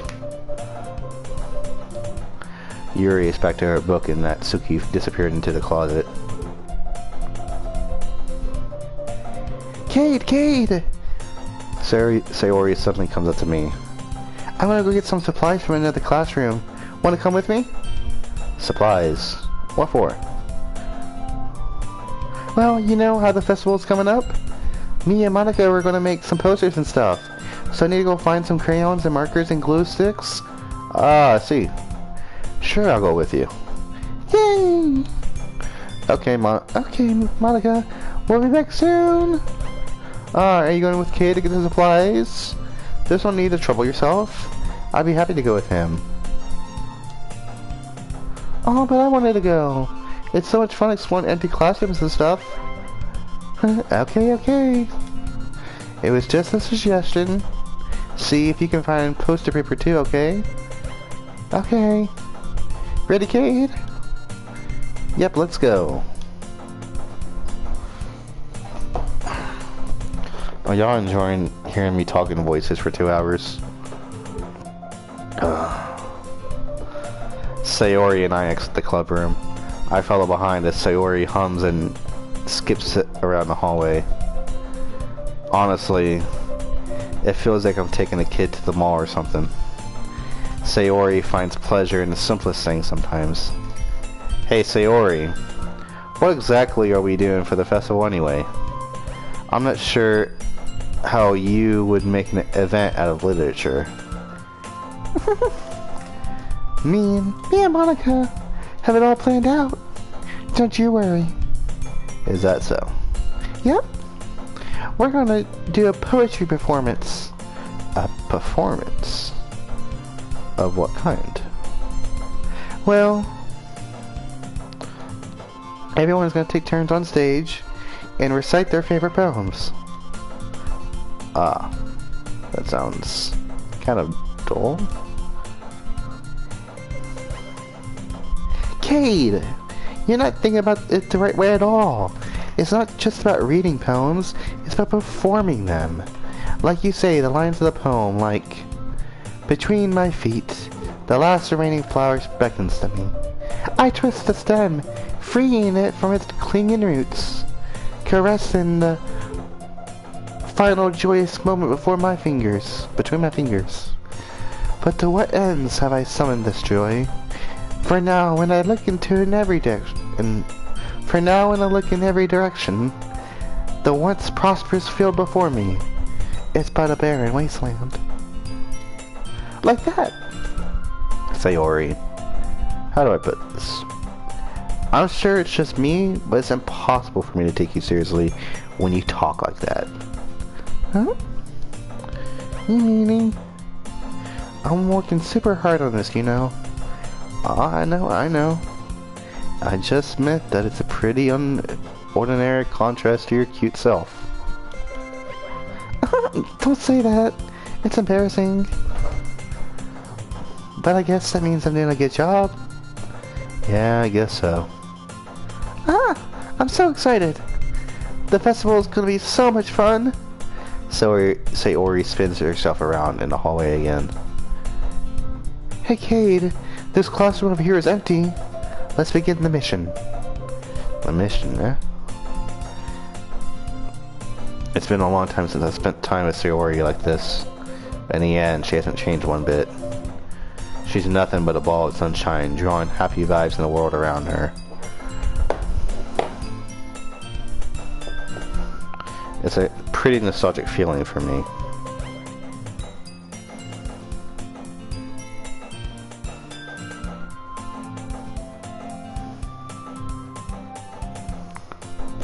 As the years went by, I began to hold myself up in my room more and more.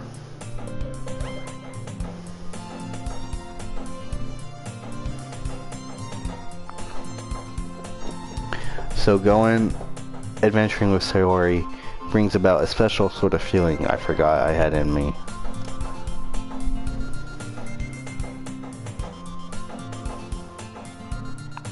The two of us enter the classroom.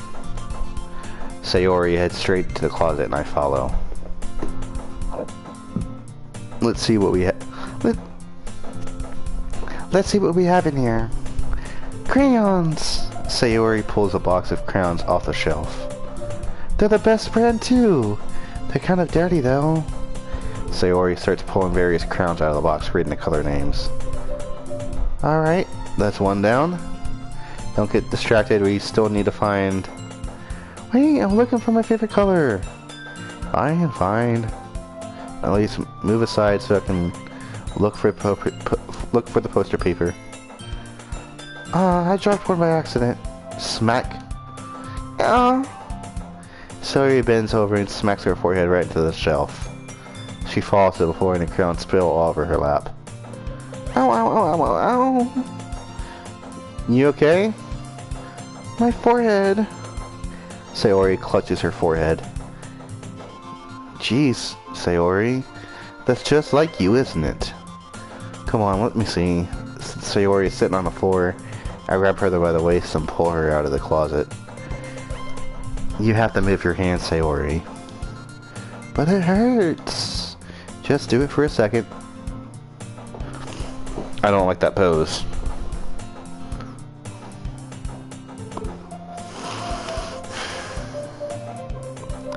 Sayori slowly releases her hands from her forehead. I gently brush her bangs to the side. Ow!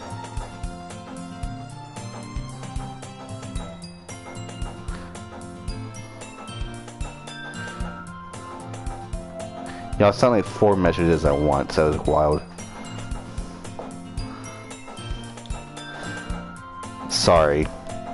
There's a huge red mark on the center of her forehead. A bump is starting to form as well. Man, that's gonna swell up.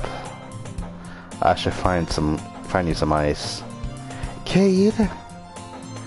Where would I even find ice around this time? I guess a cold drink would do. You don't have to. I'm fine with looking like a unicorn. How am I sus?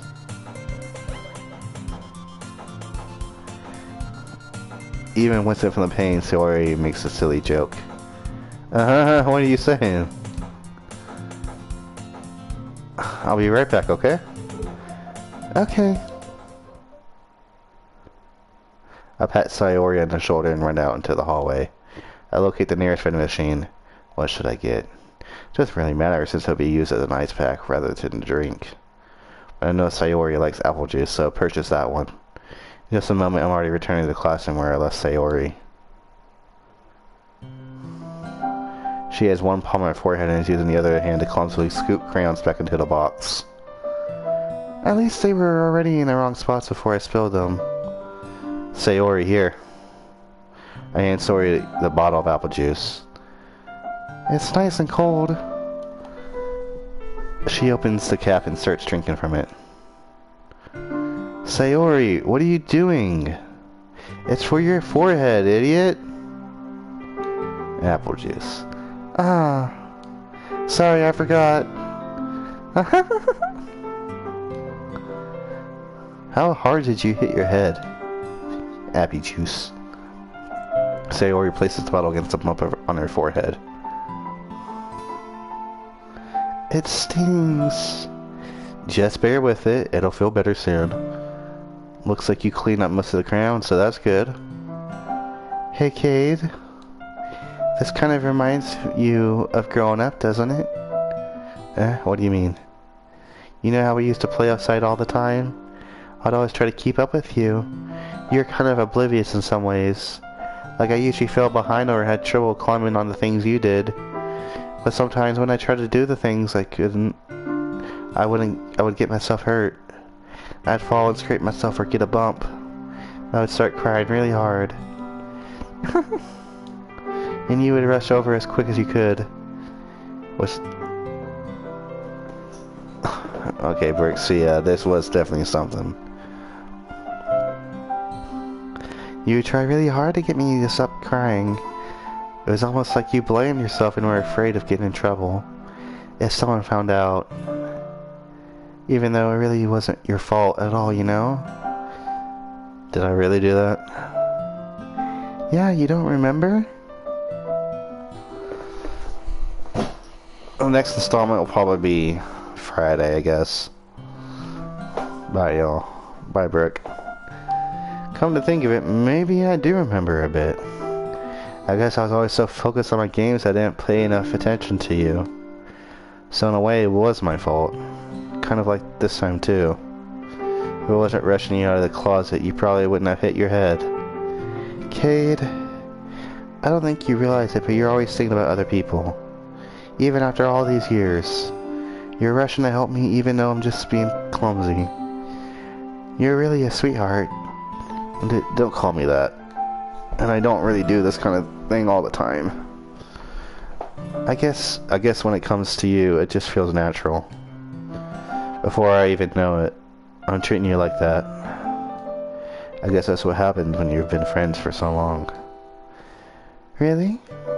Maybe you're right. Cade, I'm so glad that nothing's changed between us. Do you think it'll be like this forever? Forever? If I'm honest to myself, there's no telling where we'll end up for college. Or after that.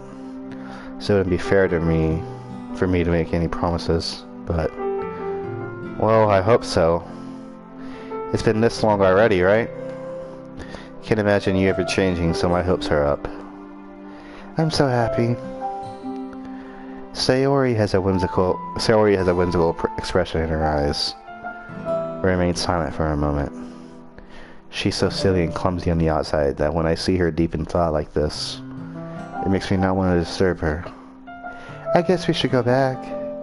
I don't want to worry Monica, you know. Good luck with that. She's gonna see your forehead either way. Not if I hide it under my bangs. Sayori hops to her feet. Ah! She clutches her forehead again. Don't stand up so fast after hurting yourself. Oh. Well, I guess it's too late now. Anyway, let's go. I follow Sayori out of the classroom. Sayori plays her bangs to try to hide the bump, but without much success. In a moment, we make it back to the club room.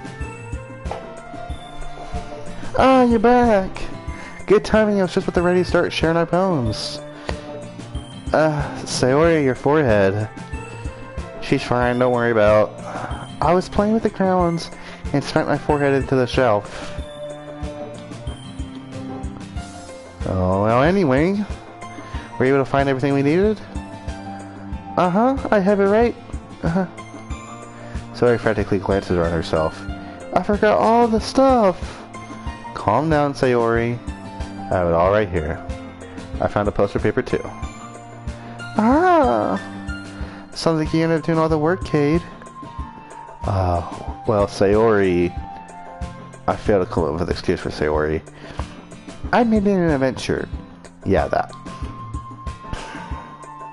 Okay. In any case, good work. I'll start working on the posters tonight. Me too. Okay, everyone. Are you ready to share your poems? Guess I should grab mine. As I'm making sure the crayon box is closed tightly, I return to my seat. Let's do it in opposite order this time.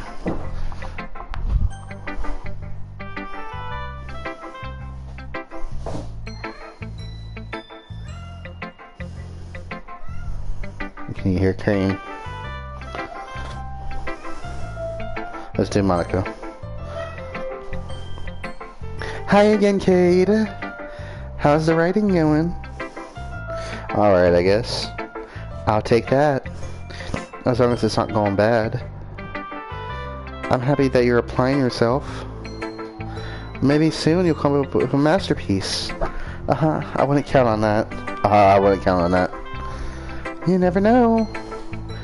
Want to share what you wrote for today? Sure, here you go. I gave my poem to Monica. Alright. It's pretty good. It makes me think of Sayori like the other one that you wrote. You two are like the dynamic duo. That's kind of exaggerating it. Yeah, probably. But you do spend a lot of time with her even in this club, don't you? Then again, I don't blame you for being a little shy. I'm not shy, it's just... I'm just teasing. I know it takes a bit of time to make friends with everyone, but Yuri and Natsuki are super interesting people, so don't be afraid to give them their share of time.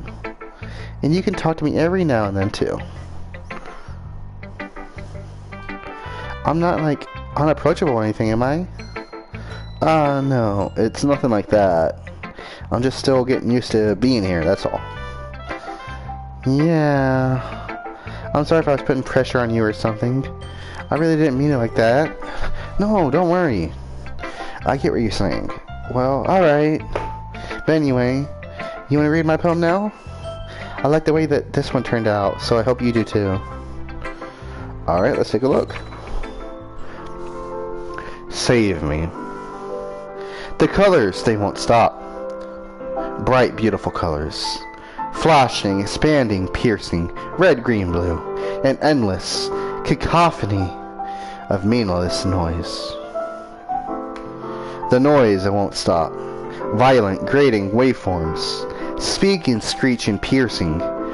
Sine, cosine, tangent. Like playing a chalkboard on a turntable. Like playing a vinyl on a pizza crust. An endless poem of meaninglessness. Save me.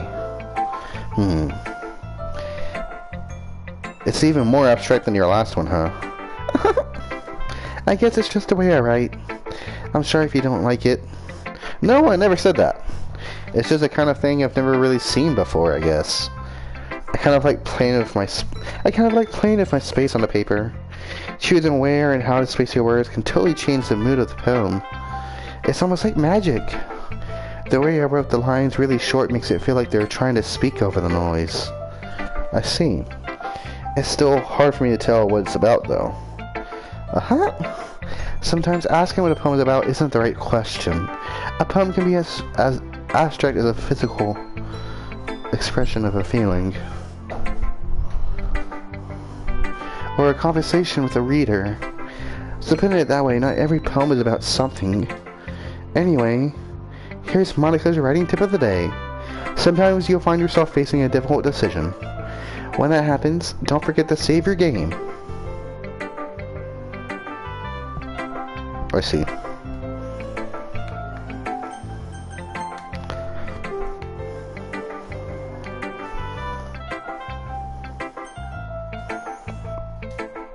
You'll never know when you might change your mind. Or when something unexpected may happen. Wait, is this tip even about writing? What am I even talking about? That's my advice for today. Thanks for listening. Let's do Natsuki next.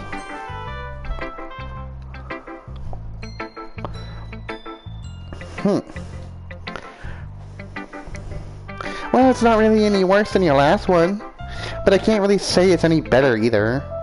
Phew. Huh? Phew what? Well, anything that isn't a train wreck, I'll take as a win. And I get the feeling you're probably the most critical. Hey, what makes you... Wait, maybe that was a compliment. Glad to see someone recognizes my experience. Well then, keep practicing and maybe you'll be as good as me someday. That's, something tells me Natsuki completely missed the point. Come to think of it, this kind of reminds me of Sayori's poem from yesterday. You think so? Yeah. Well, I guess if you've been friends of hers for so long, you might be on the same wavelength.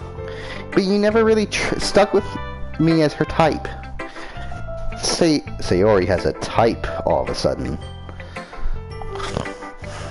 Well, I don't know, but honestly, how can someone so, fluffy spend so much time with someone like you?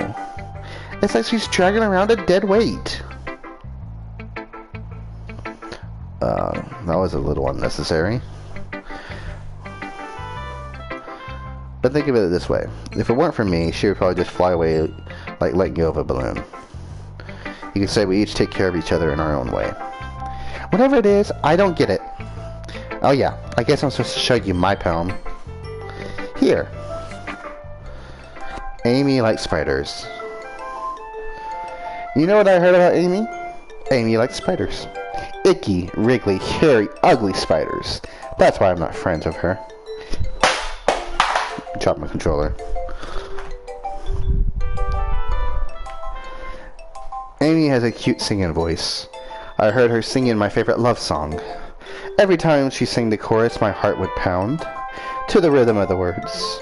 But she likes spiders. That's why I'm not friends with her. One time, I hurt my leg really bad. Amy helped me up and took me to the nurse. I tried not to let her touch me. She likes spiders, so her hands are probably gross. That's why I'm not friends with her. Amy has a lot of friends. I always see her talking to people. She probably talks about spiders. Whoever her friends start to like spiders too. That's why I'm not friends with her. It doesn't matter if she has other hobbies. It doesn't matter if she keeps it private. It doesn't matter if it doesn't hurt anyone.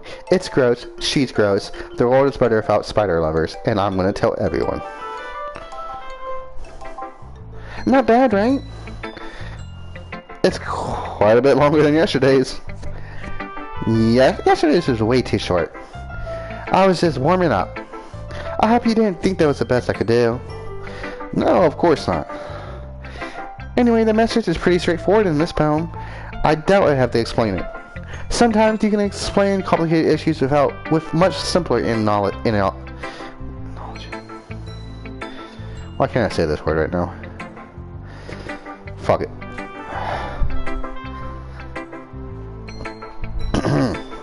And it helps people realize how stupid they're being. Like anyone would agree that the subject of this poem is an ignorant jerk. Do you know people like that? Of course, it's always how everyone thinks that doesn't matter, it can be about anything. I want it to be easy to relate to. Everyone has some kind of weird hobby or a guilty pleasure. Something that you're afraid if people find out, they make fun of you or think less of you.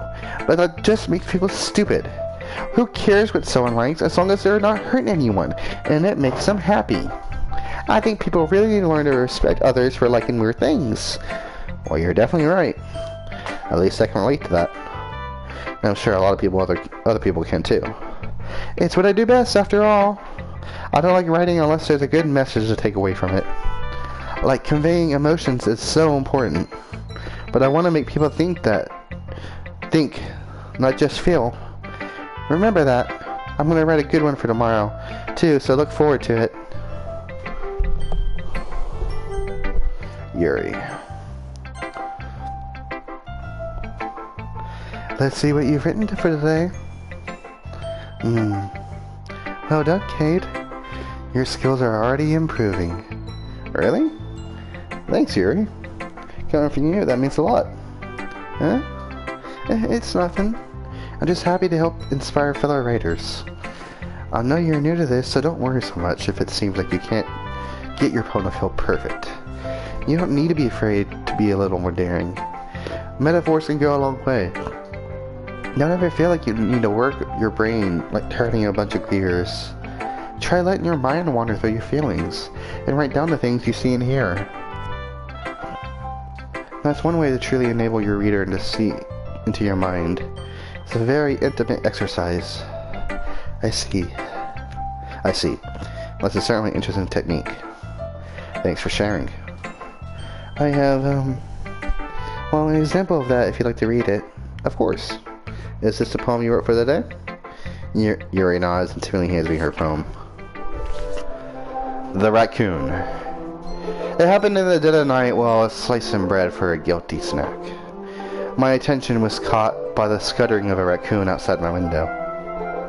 That was, I believe, the first time I noticed my strange tendencies as an unordinary human. I gave the raccoon a piece of bread, my subconscious well aware of the consequences. Well aware that a raccoon that is fed will always come back for more. The enticing beauty of my cutting knife was a symptom. The bread, my hungry curiosity, the raccoon, an urge. The moon increments its place and reflects that much more light off my cutting knife. The very same light that glistens in the eyes of my raccoon friend. I slice the bread, fresh and soft. The raccoon becomes excited. Perhaps I'm merely projecting my emotions onto the nearly satisfied animal. The raccoon has taken to following me. You could say that we've gotten quite used to each other.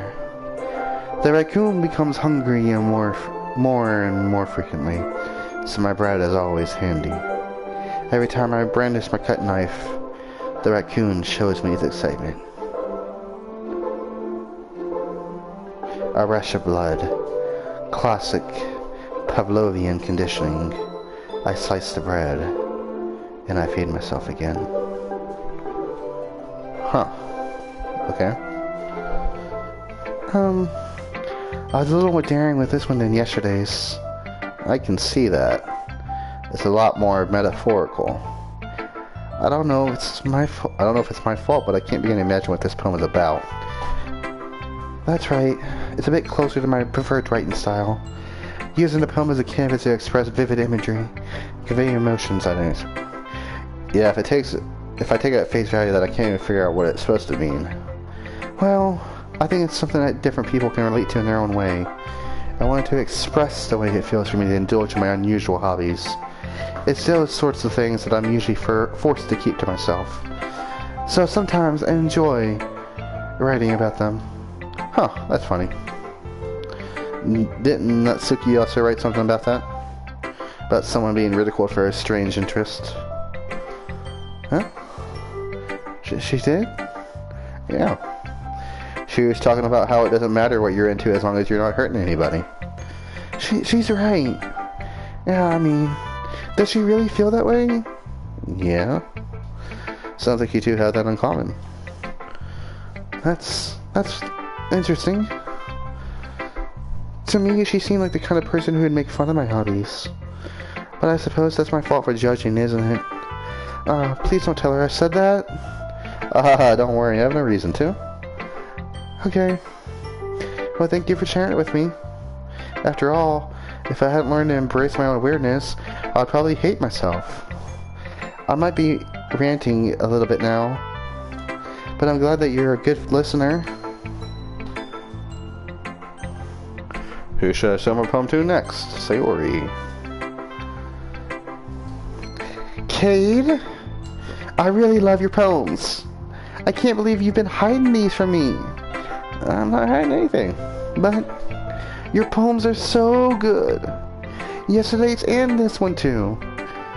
You can't tell me you haven't done this before.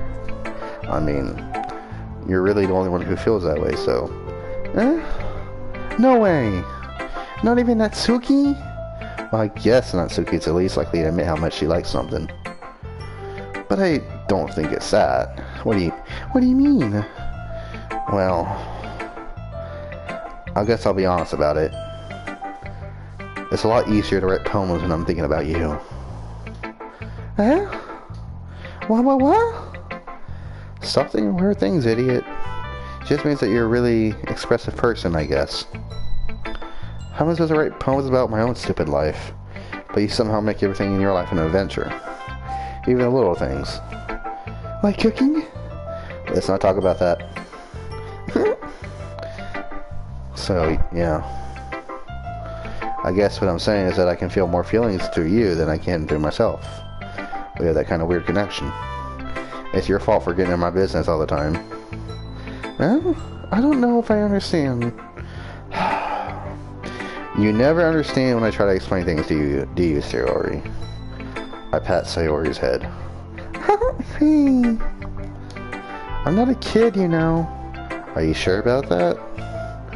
Maybe. Sayori starts fiddling with her pencil between her hands. Hey, Cade. Will you give me your poem? I kind of want to keep it. Huh? Why? Because, well, it's the first time you've written something for me.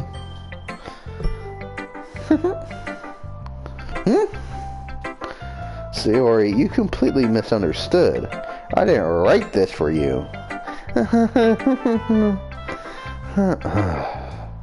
Are you even listening anymore? Well, whatever. I'll give it to you when we go home. Really? I broke my pencil. Sayori hastily bends down to pick up the piece she dropped. But being inattentive to her surroundings, she bumps right into me. Sorry. It's fine. I'll get it for you. I bend down and pick up the broken pencil. Sayori clutches the desk behind her to support herself, knees shaking. I'm a little clumsy today. Let's sit down, Sayori. Yeah. I grab Sayori's arm and help her sit at the desk. Anyway, I still haven't read your poem. Oh, sorry, I forgot about that. But it's not as good as yours. Jeez, don't worry. I'm sure I'll like it. Bottles. I pop off my scalp like the lid of a cookie jar. It's a secret place where I keep all my dreams. Little balls of sunshine all rubbing together like a bundle of kittens. I reach inside of my thumb and forefinger and pluck one out. It's warm and tingly. But there's no time to waste. I put it in a bottle to keep it safe. And I put the bottle on the shelf of all the other bottles. Happy thoughts, and bottles all in a row. My collection makes me lots of friends. Each bottle will start like to make amends. Sometimes my friend feels a certain way. Down comes a bottle to save the day. Night after night, more dreams. Friend after friend, more bottles. Deeper and deeper my fingers go. Like exploring in a dark cave, discovering the secrets hiding in the nooks and crannies, digging and digging, scraping and scraping, I blow dust off my bottle caps. It doesn't feel like time elapsed. My empty shelf could use some more. My friends look through my locked front door. Finally, all done. I open up, and in come my friends. In they come in such a hurry. Do they want my bottles that much? I frantically pull them from the shelf, one after the other, holding them out to each and every friend, each and every bottle. But every time I let one go, it shatters against the tile between my feet. Happy thoughts, happy thoughts, happy thoughts in shards all over the floor. They were supposed to be for my friends who aren't smiling. They're all shouting, pleading, something, but all I hear is echo, echo, echo, echo, echo inside my head. Holy crap. Sayori, did you really write this? Of course I did. Didn't I tell you yesterday I was going to write the best poem ever? Yeah, but, I mean, I didn't expect something like this coming from you. Monica taught me a whole lot. And I've been really in touch with my feelings recently. I see that. It's almost kind of creepy. Creepy? Well, not exactly. Maybe because I'm so used to you being cheerful. Well, never mind. I'm thinking too hard about it. The point is, it came out good, so you should be proud of it. Oh, thanks. I feel like I was meant to express myself this way. It even helps me understand my own feelings a little bit better. Writing is like magic. You've gotten pretty passionate about this, huh? Hope you keep it up. Yeah, writing's the best. I'm gonna keep writing until I die. Don't get ahead of yourself. So I always had a habit of getting obsessed with something before dropping it in no more than a week later. I wonder if this is one of those times. But seeing the passion in her eyes makes it hard for me to be pessimistic. I'm gonna save the game and end the stream once we start walking home with Sayori. Okay, everyone. We're all done reading each other's poems, right? Well, I have something extra planned today. Oh, fuck. So if everyone could come sit at the front of the room. Is this about the festival? Well, sort of. Do we really have to do something for the festival? It's not like we can put together anything good in just a few days. We'll just end up embarrassing ourselves instead of getting any new members. That's a concern of mine as well. I don't really do well with last minute preparations. Don't worry so much. We're going to keep it simple, okay? We won't need much more than a few decorations. Sayori has been working on posters, and I've designed some pamphlets we can give out during the event. Okay, that's great and all, but that doesn't tell us what we're actually going to be doing for the event.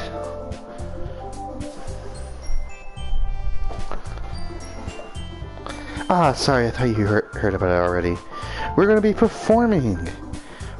Performing?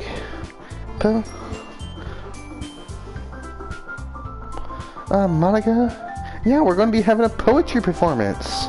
Each of us are going to choose a poem to recite during the event. But the cool part is, we're also going to let anyone else come up and recite poems too. Sayori's putting it all on the posters in case anyone wants to prepare ahead of time. Sayori has been coloring the poster, holding it up for us to see. Are you kidding me, Monica? You didn't already start putting those posters up, did you? Well, I did. Do you really think it's that bad of an idea? Well, no. It's not a bad idea. But I didn't sign up for this, you know. There's no way I'm going to be performing in front of a group of people like that. I agree with Natsuki. I can never in my life do something like that. Imagine that Yuri shakes her head in fear. Guys! No, Sayori. I understand where they're coming from. I remember that Natsuki and Yuri have never shared their poems with anyone until just a couple days ago. It's just a lot to ask them to recite their poems out loud to a whole room full of people. I guess I kind of overlooked that. So I'm sorry. But I still think we should give it our best. We're the only ones responsible for the fate of this club. If we start the event and each put on a good performance, then it will inspire others to do the same. And the more people who perform, the better. We'll be able to show everyone what literature is all about. Yeah! It's about expressing your feelings, being intimate with yourself, finding new horizons, and having fun. That's right.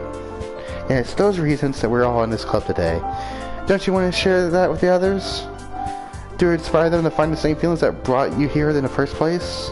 I know you do. I know we all do. And if all it takes is standing in front of the room for 2 minutes and reciting a poem, then I know you can do it. Natsuki and Yuri remain silent. Sayori looks worried. I guess that leaves me with no choice. I agree. I don't think it's too much to ask. I think that Sayori and Monica have been trying really hard to get new members. The least we can do is help them out a little bit. Well, maybe, but... It looks like Natsuki doesn't have any arguments left. Okay, fine. I guess I'll just have to get it over with. Alright. Phew. Thanks, Natsuki. What about you, Yuri? Yuri dejectedly glances around at everyone else's expectant faces. I guess I don't really have a choice. That's everyone. You're the best, Yuri. This club is seriously going to be the death of me. Oh gosh. You'll be fine, Yuri. But anyway, let's move on to the main event. I want each of you to choose a poem of yours. We're going to practice reciting them in front of each other. No way. Monica? Monica? This is too sudden. Well, if you can't recite your poem in front of the club, how do you expect to do it in front of the strangers? Oh no. Don't worry. I'll start off to help everyone feel a little more comfortable. Can I go next? Of course. Let's see. Monica flips through her notebook into a slip of poem. She hands it mine for herself. And stands behind the podium. The title of this poem is The Way They Fly. I have to read more poems. Monica begins reciting her poem. Her clear, confident voice fills the room. More than that, her inflection is pristine. She knows exactly how to apply emotion behind each line she recites, bringing the words to life. Is this something she's done before, or is she simply a natural? I glance around me. Everyone has their eyes on Monica. Sayori looks amazed. Yuri has an intense expression on her face that I don't understand. Finally, Monica finishes the recitation. The four of us applaud. Monica takes a breath and smiles. That was so good, Monica. Thank you very much. I was just hoping to set a good example. Are you ready to go next, Sayori? I'll go next. Yuri's fired up all of a sudden. Yuri clutches a sheet of paper between her hands and stands up. Keeping her head down, she walks quickly over to the podium. This poem is called... Yuri anxiously glances at each of us. You can do it, Yuri. It's called After Image of a Crimson Eye. Yuri's voice shakes as she starts to read the poem. Just a moment ago, she practically refused to do this. Why she suddenly put in so much effort? As Yuri gets past the first couple of lines, her voice changes. That's almost like what happens when Yuri gets absorbed into her books. Her quivering words transform into the sharp syllables of a fierce and confident woman. This poem is full of twists and turns in the structure that she enunciates with perfect timing. This must be a rare glimpse of the whirling fire Yuri keeps concealed inside her head. Suddenly, she's finished. Everyone is stunned. Yuri snaps back into reality and glances around her as if she bewildered even herself. It's up to me to save the situation. I'm the first to start applauding. Everyone points to me afterward, and we give Yuri the recognition she deserves. It's not that we didn't want her to applaud. We didn't want to applaud for her, but we were caught so off guard that we must have forgotten. As we applaud, Yuri holds the poem in her chest and rushes back into her seat. Yuri, that was really good. Thank you for sharing. Looks like Yuri's down for the count. Okay, I guess I'm next then. Sayori hops out of her chair and cheerfully walks up to the podium. This one's called My Meadow. Sorry, I giggled. Sayori, it's a lot harder than I thought. How did you guys do it so easily? Try not to think of it like you're reciting to other people. Imagine you reciting it to yourself, like in front of a mirror or in your own head. It's your poem, so it'll come out the best that way. I see. Okay then. Sayori begins her poem. Somehow it feels like her soft voice has made its perfect match. The poem isn't aimlessly cheery like Sayori is. It's serene and bittersweet. If I were to read this on paper, I probably wouldn't think much of it. But hearing it come from Sayori's voice almost gives it a whole new meaning. Maybe this is what Sayori meant when she said she likes my poems. It's like I get to reach more deeply into someone than I thought I knew through and through. Sayori finishes and we applaud. I did it! Good job, Sayori! Huh? Even Kate liked it! I guess that's a good sign. What does that even mean? It came out nicely, Sayori. The atmosphere of the poem fits you really nicely. But it might be that other poems wouldn't work quite as well with that kind of delivery. I don't really understand. In other words, I've seen poems of yours where that sort of gentle delivery wouldn't work as well. They might need a little more force behind them, depending on what you're reading. Oh, I know what you mean. Well, I've been practicing that kind of thing. It's just embarrassing to do in front of everyone. Huh? The next time, I want to make you pick a poem that challenges you a little more.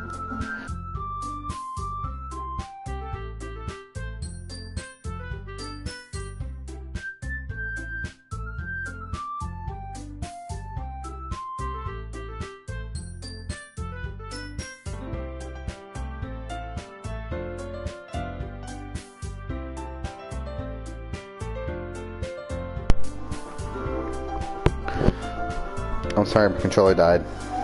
We don't have much time before the festival, you know. Okay, now who's next? Natsuki? Don't make me go before Cade. It's not like I can compare to you guys anyway. Might as well let Cade lower everyone's standards a little before I have to do it. Natsuki. It's fine. Might as well get it over with. It's not like I have much of a selection on what to read. I just have to go with what I wrote for the day. I stand up and step in front of the podium.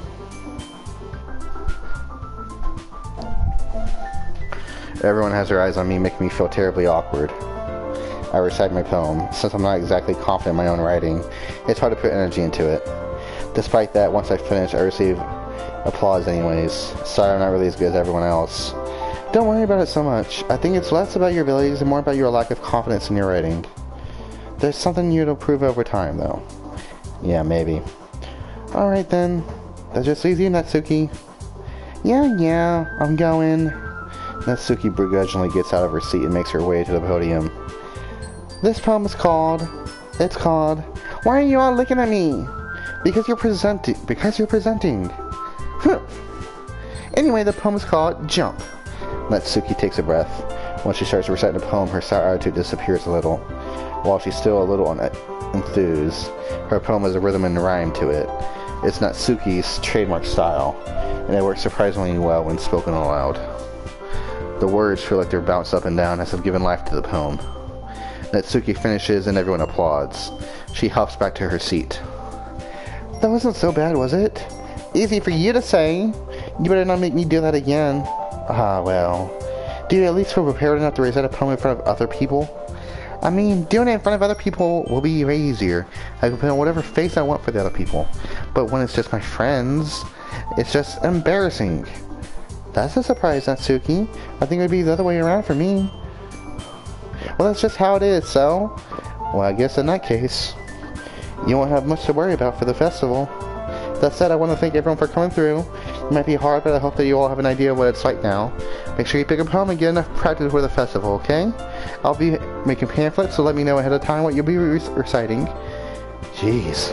I should probably find some other poem to recite instead. That's fine, too. It doesn't have to be your own. I'm already pleasantly surprised that you're putting in all this effort for the club. It makes me really happy. Yeah, no problem. Okay, everyone. I think that's about it for today. I know the festival's coming up, but let's try to write poems for tomorrow as well. It's been working out really nicely so far, so I'd like to continue that. As for the festival, we're finished planning tomorrow, and then we'll have the weekend to prepare. Monday's the big day. I can't wait. I can do this. I can do this. Alright. Let's stand up. There's no way I'll be able to find the same enthusiasm as Sayori and Monica, but I'll do my best to get through it. If it's for the sake of the club and impress on Monica, then I'll have to do my best. Ready to go, Sayori? Yep. Look at you two, always going home together like that. It's kind of adorable, isn't it? Jeez, guys, don't make such a big deal out of it. It must be a little nice, though. Well, how much does to respond to that? It's okay, Kate, we don't have to say it. Whatever, let's go already. Finally! I'm saving right here. I'm done. We made it home. Thank you everyone for joining me. This was an experience, I must say.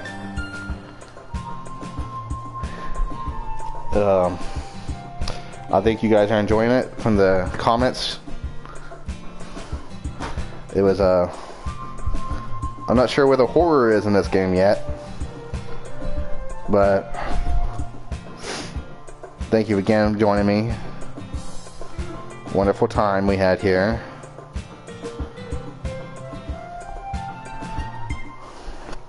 I hope you join me again.